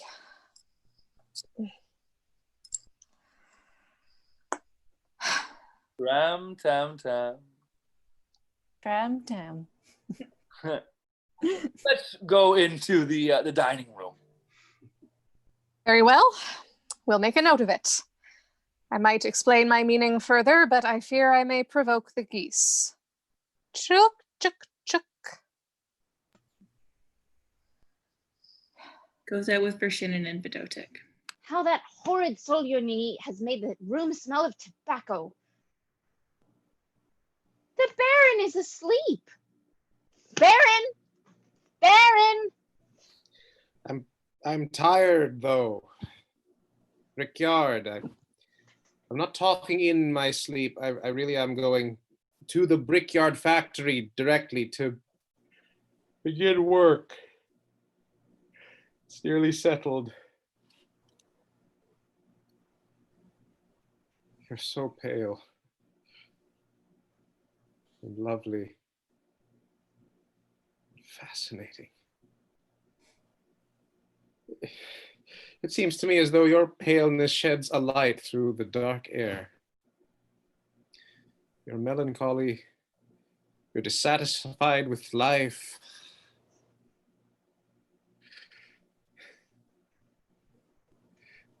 Come with me. Let's go and work. Nikolai Lovovich, go away. Are you here? I didn't see you. Goodbye, I'm going. I look at you now and I remember as though it were long ago how on your name day you talked of the joy of work and were so cheerful and confident. And what a happy life I was dreaming of then. What has become of it?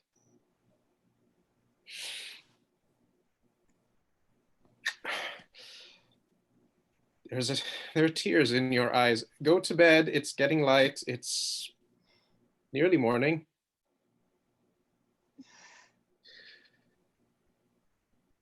If only I could give my life for you. Nikolai Lovovich, do go. Really, this is too much. I'm going. I'm going. You asleep, Fyodor. Eh? You'd better go home. My darling Masha, my precious girl. She's tired out. Let her rest, Fyodor. I'll go at once. My dear, charming wife, I love you, my only one. Amo, amas, amat, amanos, amatis, amat. Yes, really, she's wonderful. You have been my wife for 7 years, and it seems to me as though we were only married yesterday. Honor bright. Yes, you are a wonderful woman. I'm content. I'm content. I'm content. I'm bored. I'm bored. I'm bored. And then there's something I can't get out of my head. It's simply revolting. It sticks in my head like a nail. I must speak of it.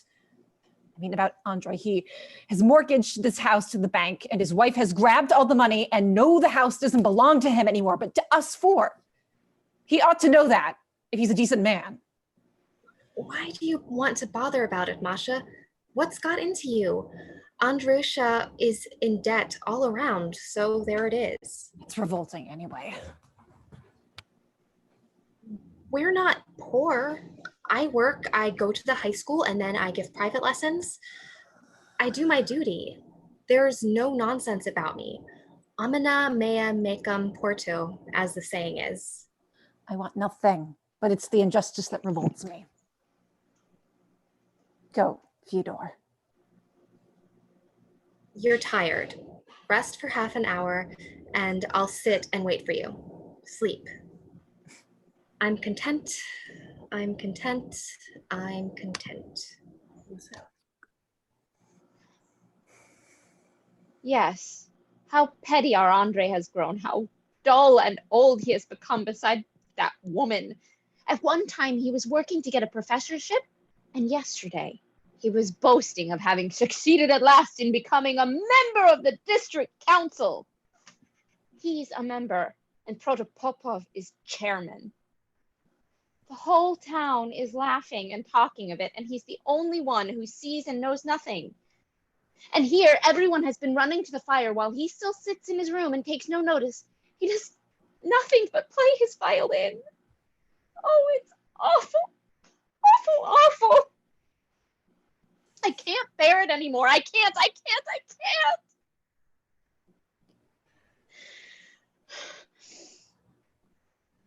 Olga comes in. Throw me out. Throw me out. I can't bear it anymore. What is it? What is it, darling? Where has it all gone? Where is it? Oh my God, I've forgotten everything. Everything is a tangle in my mind. I don't remember the Italian for window or ceiling. I've forgotten everything. Every day I forget something more and life is slipping away and we'll never come back. We'll never go to Moscow. I see that we won't go. Darling. Oh, I'm miserable. I can't work. I'm not going to work. I've had enough of it. I've been a telegraph clerk and now I have a job in the town council and I hate and despise every bit of work they give me. I'm already 23. I've been working for years. My brains are drying up. I'm getting thin and old and ugly, and there's nothing, not the slightest satisfaction, and time is passing and you feel that you are moving away from a real beautiful life, moving farther and farther away and being drawn into the depths. I'm in despair and I don't know how it is I'm alive and haven't killed myself yet. Don't cry, my child. Don't cry. It makes me miserable. I'm not crying. I'm not crying. It's over. There. I'm not crying now. I won't. Darling, I'm speaking to you as a sister, as a friend. If you care for my advice, marry the Baron. You know you respect him. You think highly of him. It's true, he isn't good looking, but he is such a thoroughly nice man. So good. A person doesn't marry for love, but to do her duty. That's what I think anyway. And I would marry without love. Whoever proposed to me, I'd marry him if only he were a good man. I'd even marry an old man. I kept expecting we should move to Moscow and there I should meet my true love. I've been dreaming of him, loving him. But it seems that was all nonsense. Nonsense. My darling, lovely sister, I understand it all. When the Baron left the army and came to us in plain coat, I thought he looked so ugly that it positively made me cry. He asked me, "Why are you crying? How could I tell him? But if God brought you together, I should be happy." That's a different thing, you know. Quite different. Natasha, with a candle in her hand, walks across the stage from door on right to door on left without speaking. She walks as though it were she who set fire to the town. Masha, you're silly. The very silliest of the family. That's you. Please forgive me. I want to confess my sins to your sisters.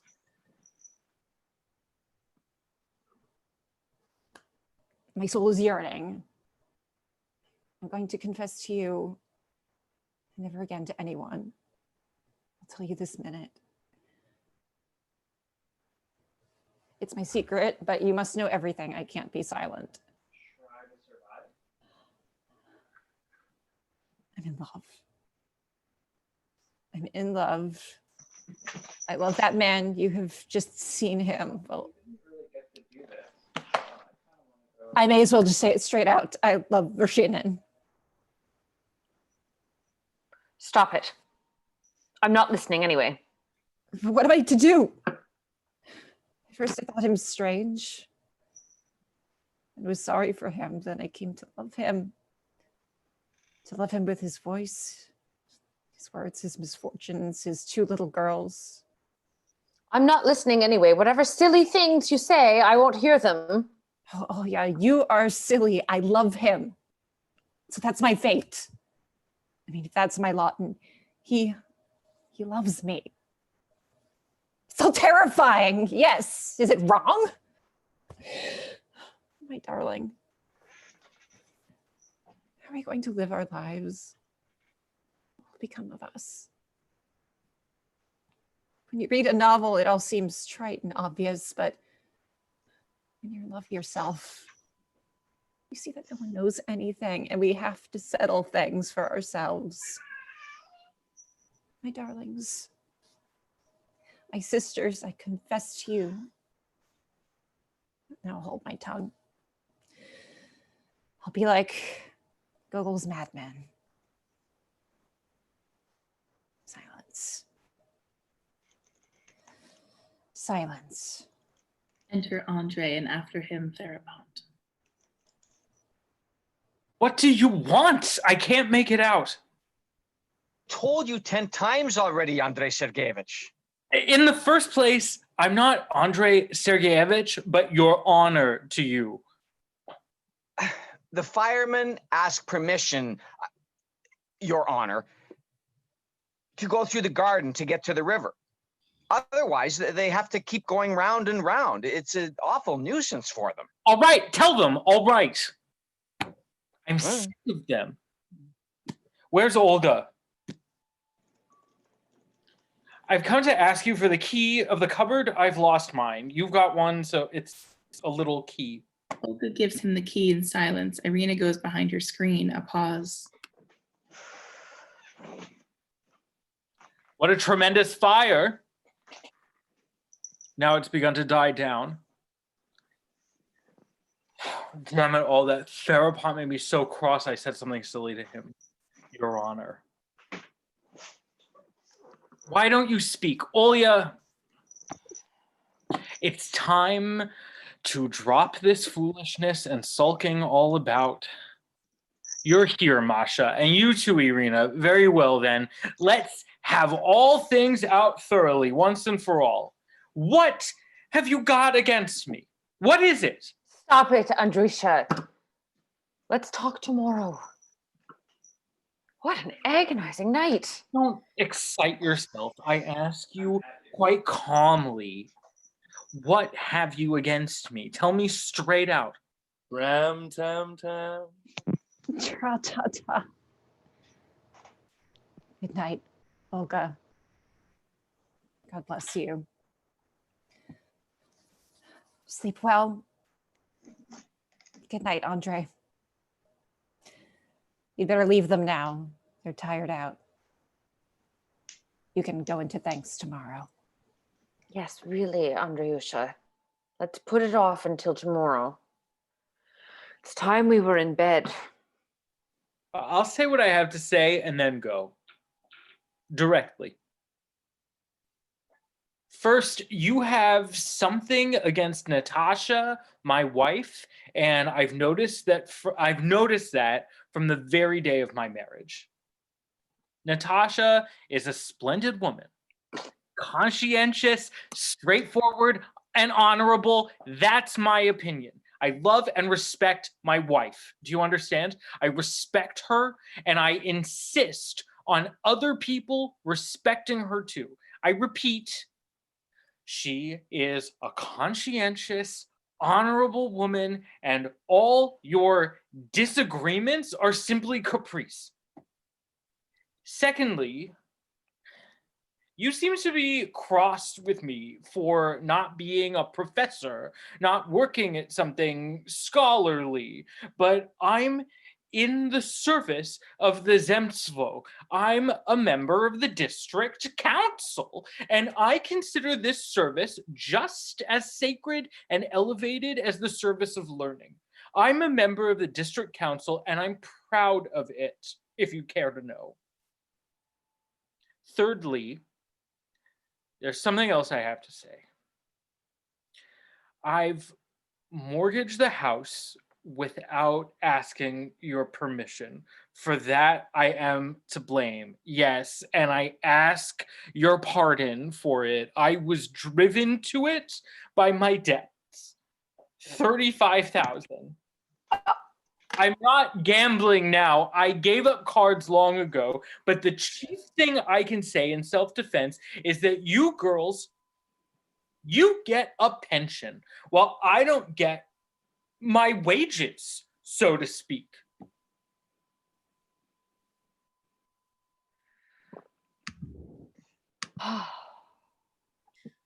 Isn't Masha here? Where is she? It's so strange. They won't listen. Natasha is an excellent, conscientious woman. When I married her, I thought we should be happy. Happy, all of us.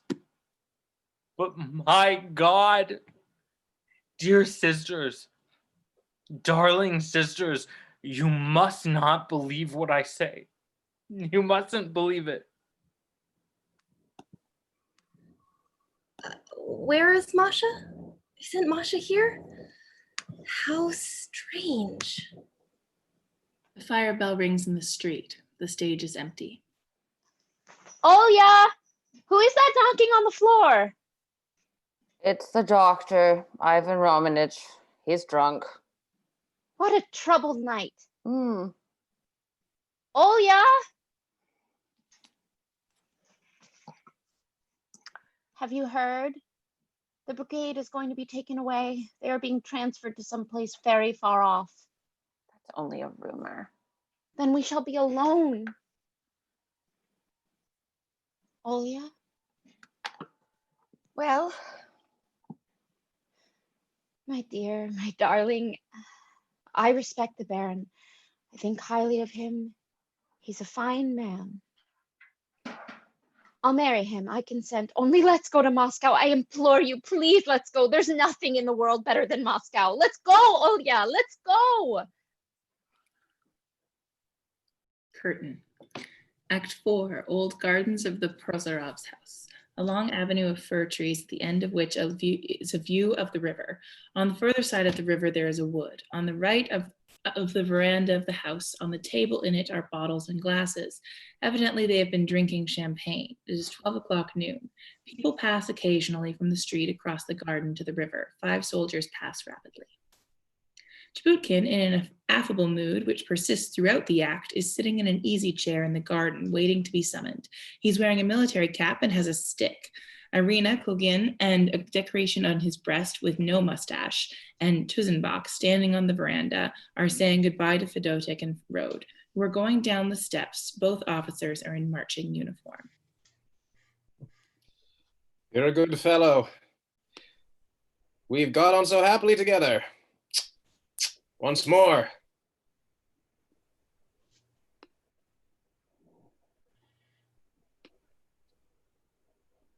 Till we meet again. No, it's goodbye for good. We'll never meet again. Who knows? Here I am crying too. We'll meet someday. In 10 years or 15 perhaps. But then we shall scarcely recognize each other. We'll greet each other coldly. Stand still. Once more, for the last time. We'll never see each other again. Thank you for everything. Everything. Oh, can't you stand still for a minute? Please God, we shall meet again. Goodbye, my dear boy. Write to us. Be sure to write to us. Goodbye, trees. Hello. Goodbye, Echo. I shouldn't wonder if you get married in Poland, Your Polish wife will clasp you in her arms and call you Kokani. We have less than an hour. Of our battery, only Solonia is going on the barge. We're going with the rank and file. 3 divisions of the battery are going today and 3 more tomorrow. And peace and quiet will descend upon the town. And dreadful boredom, too. And where is Maria Sergeevna? Masha is in the garden. We must say goodbye to her. Goodbye. We better go or I'll begin to cry. This We've had is a little splendid time here. This is a little souvenir for you. A notebook with a pencil. We'll go down this way to the river. As they go away, both look back. Hello. Ooh, ooh.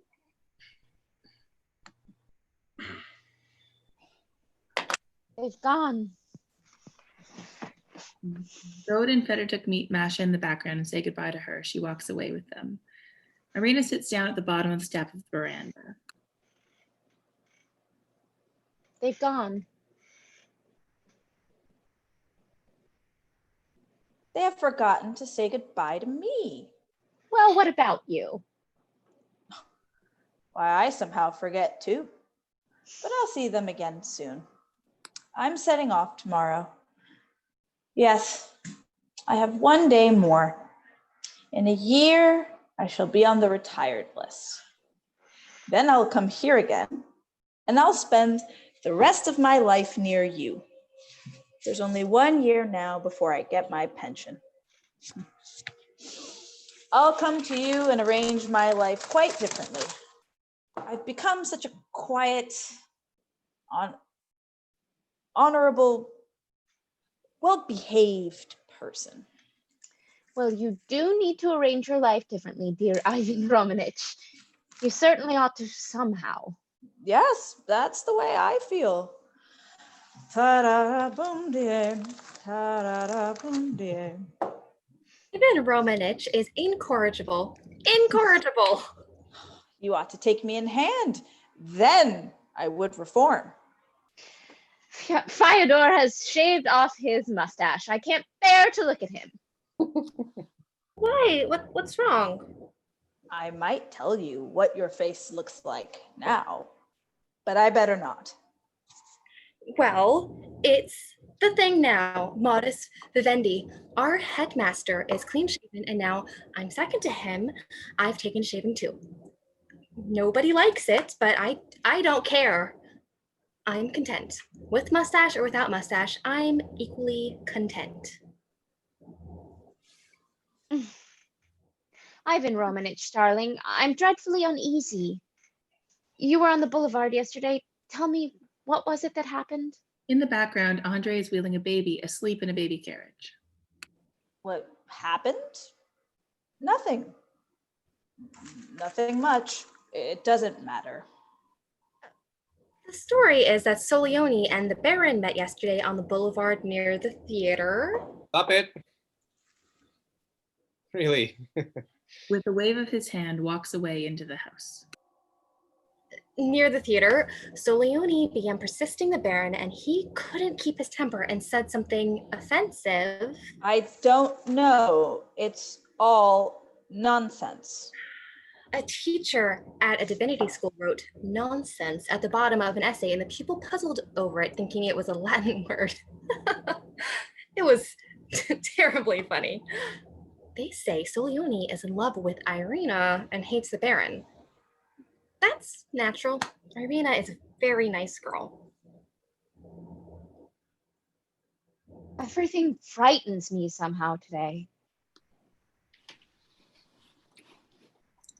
All my things are ready. After dinner, I'll send off my luggage. The Baron and I are to be married tomorrow. Tomorrow we go to the brick factory, and the day after that I'll be in the school. A new life is beginning. God will help me. How will it fare with me?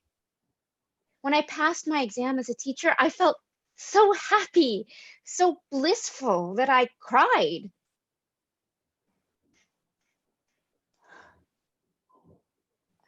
A cart will be coming soon for my things. That's all very well, but it does not seem serious. It's all nothing but ideas and very little that is serious. However, I wish you success with all my heart. My good, delightful darling. My heart of gold. Well, today, the officers will be gone and everything will go on in the old way. Whatever people may say, Masha is a true, good woman. I love her dearly and am thankful for my lot. People have different lots in life. There's a man called Kozrev serving in the excise here. He was at school with me, but he was expelled from the 5th form because he could never understand aut constructivum. Now he's frightfully poor and ill, and when I meet him, I say, "How are you aut constructivum?" "Yes," he says, "just so, constructivum." And then he coughs. Now, I've always been successful. I'm fortunate. I've even got the Order of Stalinzov in the 2nd degree, and I'm teaching others that at constructism. Of course, I'm cleverer than very many people, but happiness doesn't lie in that. In the house, the Maiden's Prayer is played on the piano. Tomorrow evening, I'll not be hearing that Maiden's Prayer. I won't be meeting Protopopov. Protopopov is sitting there in the drawing room. He's come again today. The headmistress hasn't come yet? No, they've sent for her. If only you knew how hard it is for me to live here alone without Olya. Now that she is headmistress and lives at the high school and is busy all day long, I'm alone. I'm bored. I have nothing to do, and I hate the room I live in. I've made up my mind, since I'm not fated to be in Moscow, that so it must be. It must be destiny. There's no help for it. It's all in God's hands. That's the truth. When Nikolai Livovich made me an offer again, I thought it over and made up my mind. He's a good man. It's wonderful, really, how good he is. And I suddenly felt as though my soul had grown wings. My heart felt so light. And again, I longed for work. Only something happened yesterday. There's some mystery hanging over me. Nonsense. Our headmistress. Oh, the headmistress has come. Let's go in. Goes into the house with Irina.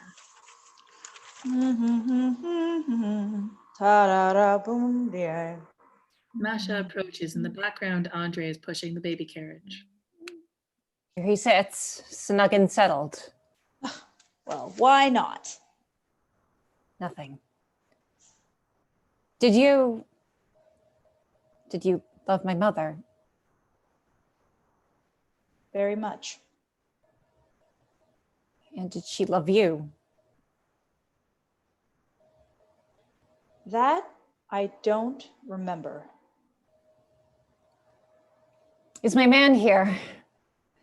It's just like our Marfa used to say about her policeman, is my man here? Not yet.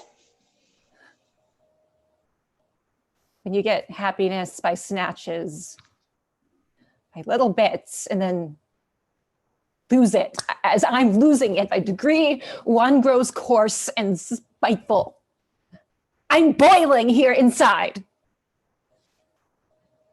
Here's our Andre. All our hopes are shattered. It's like thousands of people raised a huge bell, a lot of money, and labor was spent on it, and it suddenly fell and smashed all at once for no reason, whatever. And that's just how it is with Andre. When will they be quiet in the house? There's such a noise. Soon. My watch is an old-fashioned one with a repeater. The 1st, the 2nd, and the 5th batteries are going at 1 o'clock. And I'm going tomorrow. For good. I don't know. Perhaps I'll come back in a year, though goodness knows. It doesn't matter one way or another. There's the sound of a harp and violin being played far away in the street. The town will be empty. It's as though you put an extinguisher over it. Something happened yesterday near the theater. Everyone is talking about it, and I know nothing about it. It was nothing. Foolishness. Soleone began annoying the Baron, and he lost his temper and insulted him. And it came in the end to Soleone's having to challenge him. It's time, I think. It was to be at 12:30 in the Crown Forest that we can see from here beyond the river. Soleone imagines he is a Lermontov and even writes verses. Joking apart, this is his third duel. Whose? Soleone's. And the Baron's? What about the Baron? My thoughts are in a muddle. Anyway, I tell you, ought not to let them do it. He may wound the Baron or even kill him. The Baron is a very good fellow, but one Baron more or less in the world, what does it matter? Let them. It doesn't matter. Hello, hello. You can wait. That's Kvortsov, the second, shouting. He's in a boat. In my opinion, to take part in a duel or to be present at it even in the capacity of a doctor is simply immoral. That only seems so. We're not real. Nothing in the world is real. We don't exist, but only seem to exist. Nothing matters. How they keep on talking all day long. To live in such a climate, it may snow any minute, and then all this talk on top of it. I'm not going indoors. I can't go in there. When Vershinin comes, tell me. The birds are already flying south. Swans are geese. Darlings. Happy birds. Our house will be empty. The officers are going, you're going, Irina's getting married, and I shall be left in the house alone. What about your wife? Enter Farapont with papers. A wife is a wife. She's a straightforward, upright woman, kind, perhaps, but for all that there's something in her which makes her no better than some petty, blind, hairy animal. Anyway, she's not a human being. I speak to you as a friend, the one man to whom I can open my soul. I love Natasha, that's so, but sometimes she seems to me absolutely vulgar, and then I don't know what to think. I can't account for my loving her or anyway having loved her. I'm going away tomorrow, my boy. Perhaps we'll never meet again. So this is my advice to you. Put on your cap, take your stick and walk off. Walk off and just go. Go without looking back. And the farther you go, the better. So Leone crosses the stage in the background with two officers. Seeing Jabutkin, he turns towards him. The officers walk on. Doctor, it's time. It's 12:30. Directly. I'm sick of you all. If anyone asks for me, Andryusha, say I'll be back directly. Oh. He had not time to say alack before the bear was on his back. Walks away with the doctor. Why are you croaking, old man? Come. How do you feel? Like a pig in clover. The old man doesn't need excite himself. I won't do anything much. I'll only shoot him like a snipe. I've used a whole bottle today and still they smell. My hands smell like a corpse. Yes, do you remember the poem? And restless seeks the stormy ocean as though in tempest there were peace. Yes, he had not time to say alack before the bear was on his back. Goes out with Solione. Shouts are heard. Hello, hello. Andre and Fairpont come in.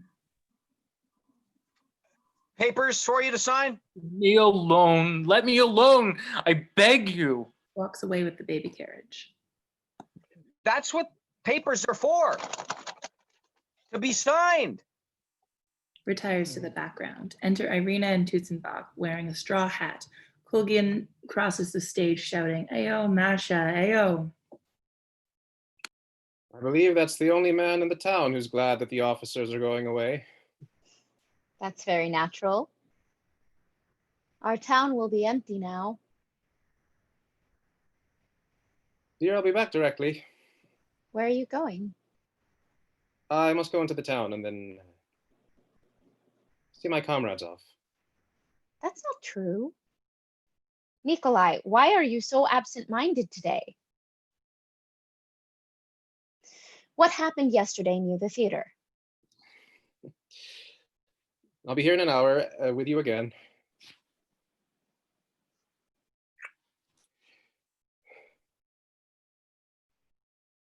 A beautiful one. For 5 years now, I've loved you, and still I can't get used to it. You seem to me more and more lovely. What wonderful, exquisite hair, what eyes. I shall carry you off tomorrow. We'll work, we'll be rich. My dreams will come true. You'll be happy. There's only one thing. One thing. You don't love me. That's not in my power. I'll be your wife and be faithful and obedient, but there is no love. I can't help it. I've never been in love in my life.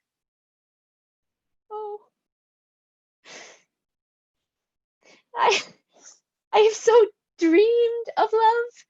I've been dreaming of it for years, day and night, but my soul is like a wonderful piano, which is locked and the key has been lost. You look worried. I didn't sleep all night. There's never been anything in my life so dreadful that it could frighten me. And only that lost key torments my soul and won't let me sleep.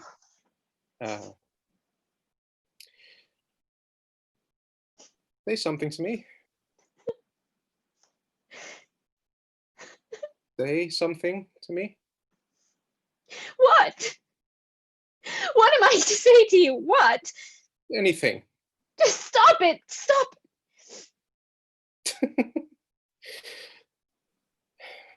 What trifles, what little things suddenly, apropos of nothing, acquire importance in life. You laugh at them as before, think them nonsense, but still you go on and feel that you don't have the power to stop. Let's don't talk about it. I'm happy. I feel as though I were seeing these firs, these maples, these birch trees for the first time in my life, and they all seem to be looking at me with curiosity and waiting. What beautiful trees. And really how beautiful life ought to be under them. Oh. I must be off, it's time. See, that tree is dead, but it waves in the wind with the others. And so it seems to me that if I die, I'll still be a part of life one way or another. Goodbye. My darling.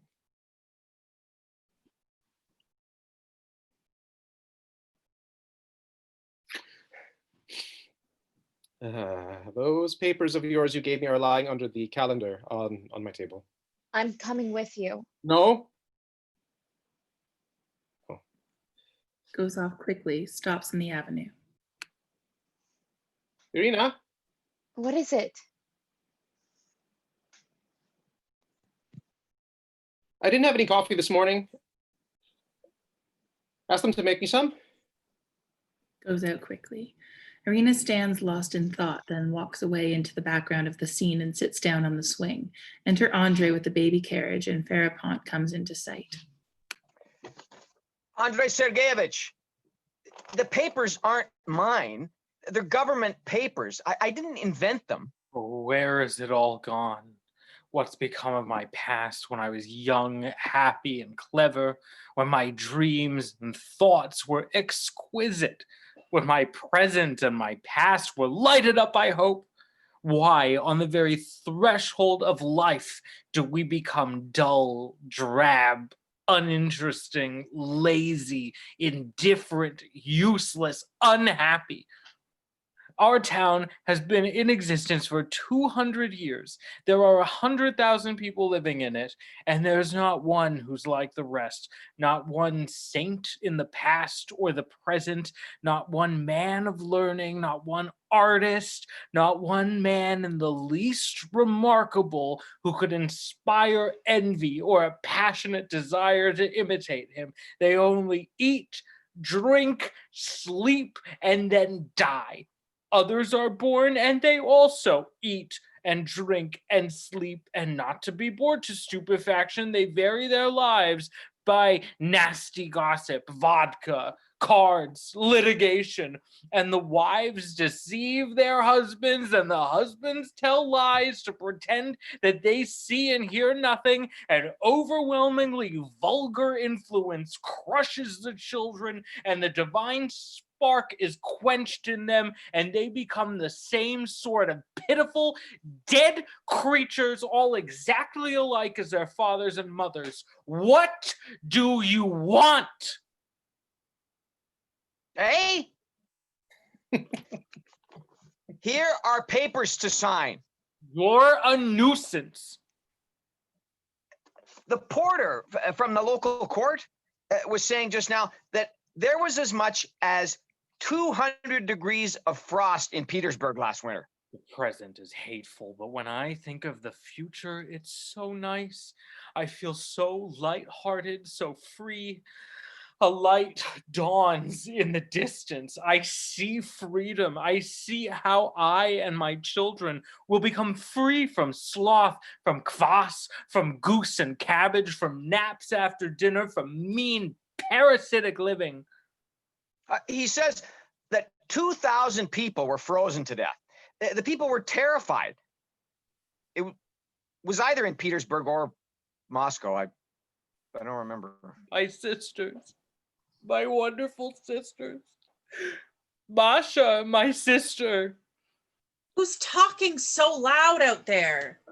Is that you, Andriusha? You'll wake baby Sophie.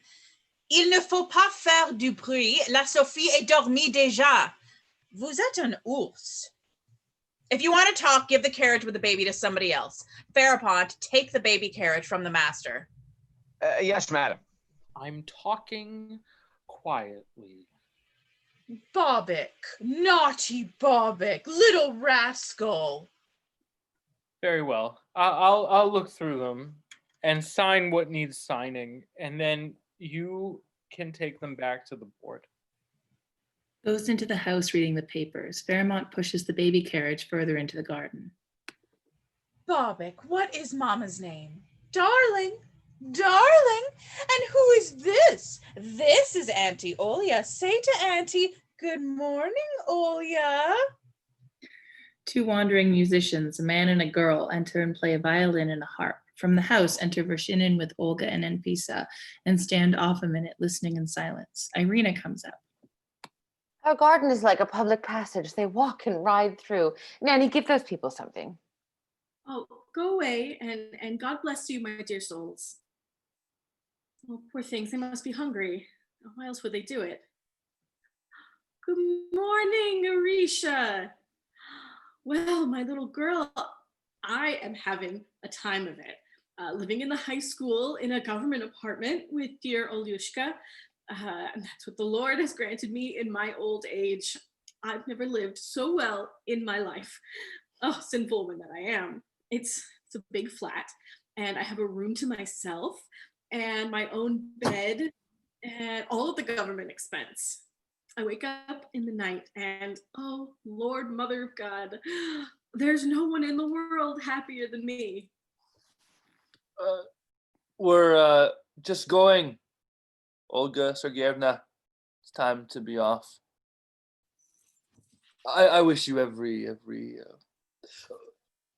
Where is Maria Sergeyevna? She's somewhere in the garden. I'll go and look for her. If you'll be so kind. I am in a hurry. I'll go and look for her too. Mashenka, hello. Goes with Irina into the furthest part of the garden. Everything comes to an end. Here we are, parting. The town has given us something like a lunch. We've been drinking champagne. The mayor made a speech. I ate and listened. But my heart was here with you all. I've grown used to you. Shall we ever see each other again? Most likely not. My wife and 2 little girls will stay here for another month. Please, if anything happens, if they need anything. Yes, of course. Set your mind at rest. By tomorrow, there won't be a soldier in the town. I'll turn into a memory, and of course, for us, it'll be like beginning a new life. Nothing turns out as we would have it. I didn't want to be a headmistress, and yet I am. Seems we are not to live in Moscow. Well, thank you for everything. Forgive me if anything was amiss. I've talked a great deal. Forgive me for that too. Don't think too badly of me. Why doesn't Masha come? What else am I to say to you at parting? What am I to philosophize about?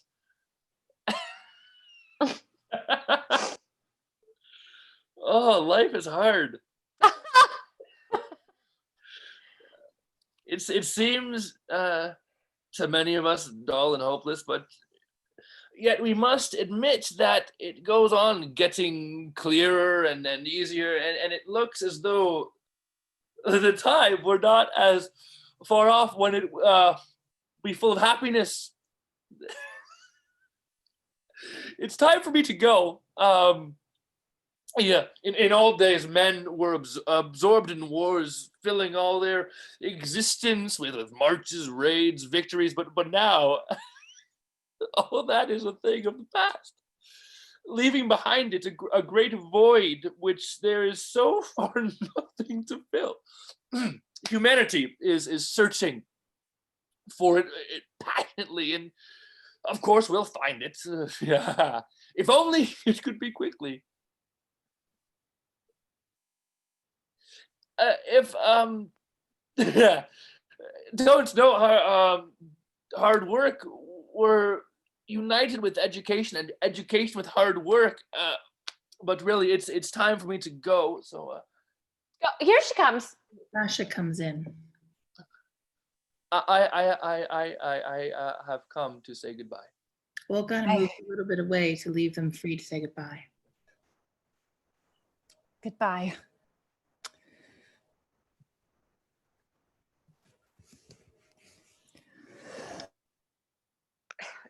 Don't. Write me. Don't forget me. Well, let me go. Time is up. Olga Sergeyevna, take her. I must go. I'm late. Come, Masha. Stop it, darling. Never mind, let her cry. Let her. My good Masha, my dear Masha, you are my wife, and I'm happy anyway. I don't complain. I don't say a word of blame. Here, Olya is my witness. We'll begin the old life again, and I won't say one word, not a hint. By the sea strand, an oak tree green. Upon that oak, a chain of gold. Upon that oak, a chain of gold. I'm going mad. By the sea strand, an oak tree green. There, Masha, calm yourself. Give her some water. I'm not crying now. She's not crying now. She's being good. The faint sound of a faraway shot. By the sea strand, an oak tree green. Upon that oak, a chain of gold. The cat is green. The oak is green. I'm mixing it up.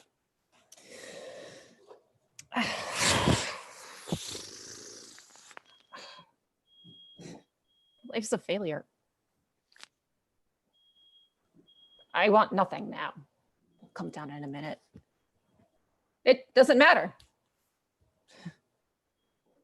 What does strand mean?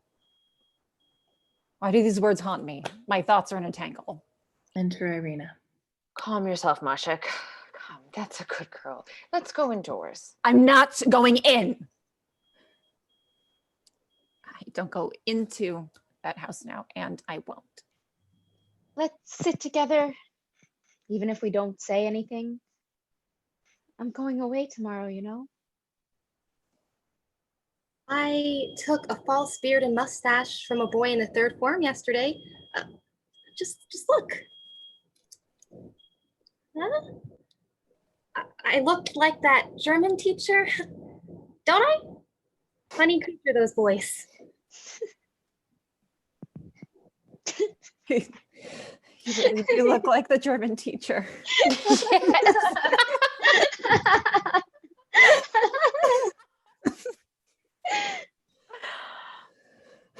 Oh, there, Masha. Awfully like. Enter Natasha. What? Mr. Protopopov will sit with Sofochka and let Andrei Sergeyevich push Bobik's carriage. What a lot there is to do with children. Irina, you're going away tomorrow. What a pity. Why not stay just another week? Oh! Well, what in the... You gave me such a fright. I'm used to you. And do you suppose that it will be easy for me to part with you? I'll put Andre with his violin into your room. Let him saw away there. And we'll put Sofochka in his room. Adorable, delightful baby. Isn't she a good little girl? Today she looked at me with such eyes and said, Mama. Fine child, that's true. So tomorrow I'll be all alone here. First of all, I'll have this avenue of fir trees cut down, and then that maple. It looks so ugly in the evening. My dear, that sash does not suit you at all. It's in bad taste. You need to wear something brighter. And then I'll have flowers planted everywhere, and there'll be such a scent. Why is there a fork lying about on that seat? Why is there a fork lying about on this seat? I ask you. Hold your tongue. She's at it. Behind the scenes, the band plays a march. They all listen. They're going. Enter Shibutkin. Friends are going. Well, happy journey to them.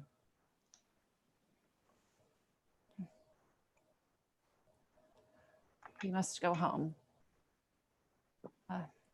Where are my hat and cape? I took them into the house. I'll get them directly. Yes, now we can all go home. It's time. Olga Sergeyevna. What is it? What? Nothing. I don't know how to tell you. It can't be. Yes. Such a business. I'm so worried and worn out. I don't want to say another word, but it doesn't matter. What's happened? This is a terrible day. I don't know how to tell you, my precious. What is it? Tell me quickly, what is it? For God's sake! The Baron has just been killed in a duel. I knew.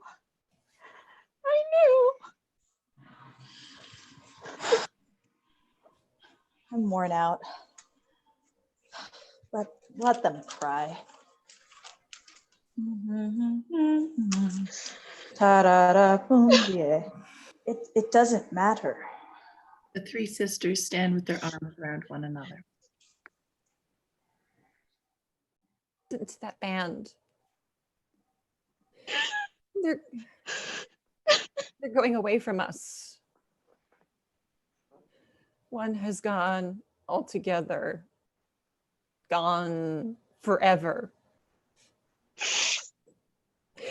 We're left alone to begin our life over again.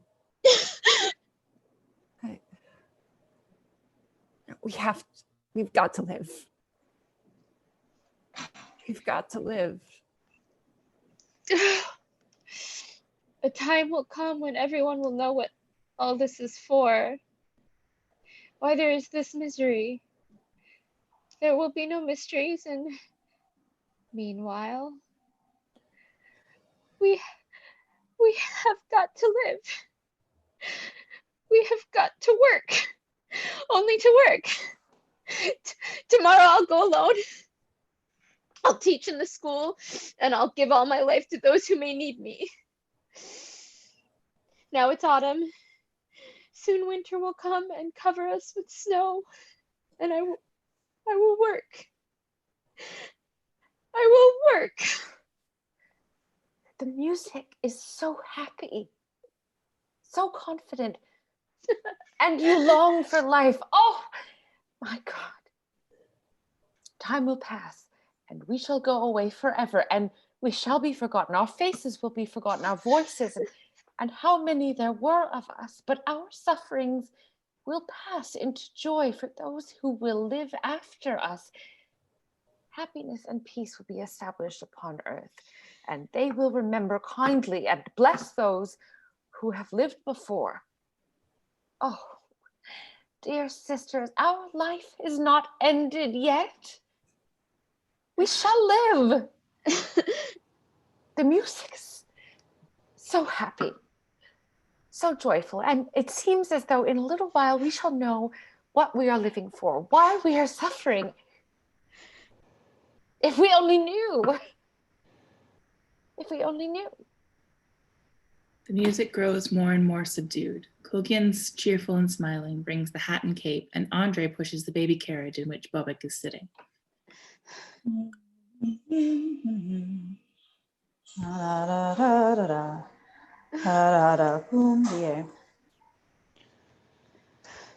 It doesn't matter. It doesn't matter. If we only knew. If we only knew. Curtain.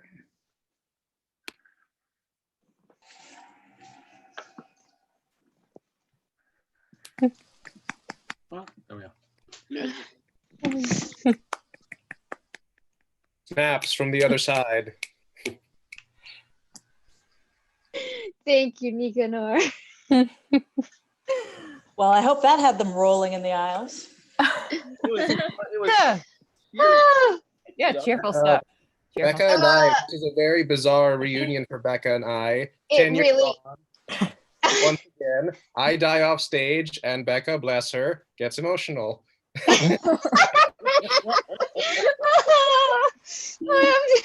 Hey? Oh, there was a lot of levels there. Wow. Yeah. Also, I just always seem to do roles where the person I'm with dies and I'm left crying. So, So a good at current it. trend. Apparently, I want to see Laura's Hamlet. I want to see Laura play Hamlet after this. You know, God. Right now. People Go. have spoken. Yeah, To Masha's be a or bit, not to be, bitch. Come on. yeah, Masha's got a little bit of, she's a little emo, isn't she? Like, Oh, I think she would definitely be listening to some Evanescence. oh. Just like, wake me up inside. You're melancholy. God. Beautiful, Laura. Beautiful. Jesus Christ. Like, Gabby, Jesus Christ, like 2 seconds before this thing came on, holy shit. Like, oh, so funny. You just got annoying in your back pocket, girl. I love it. Kidding, I love you. Possible best line in the play. Why is there a fork lying there? I love the sash too. That was like a nice tie-in. there's some And it was sass. like a different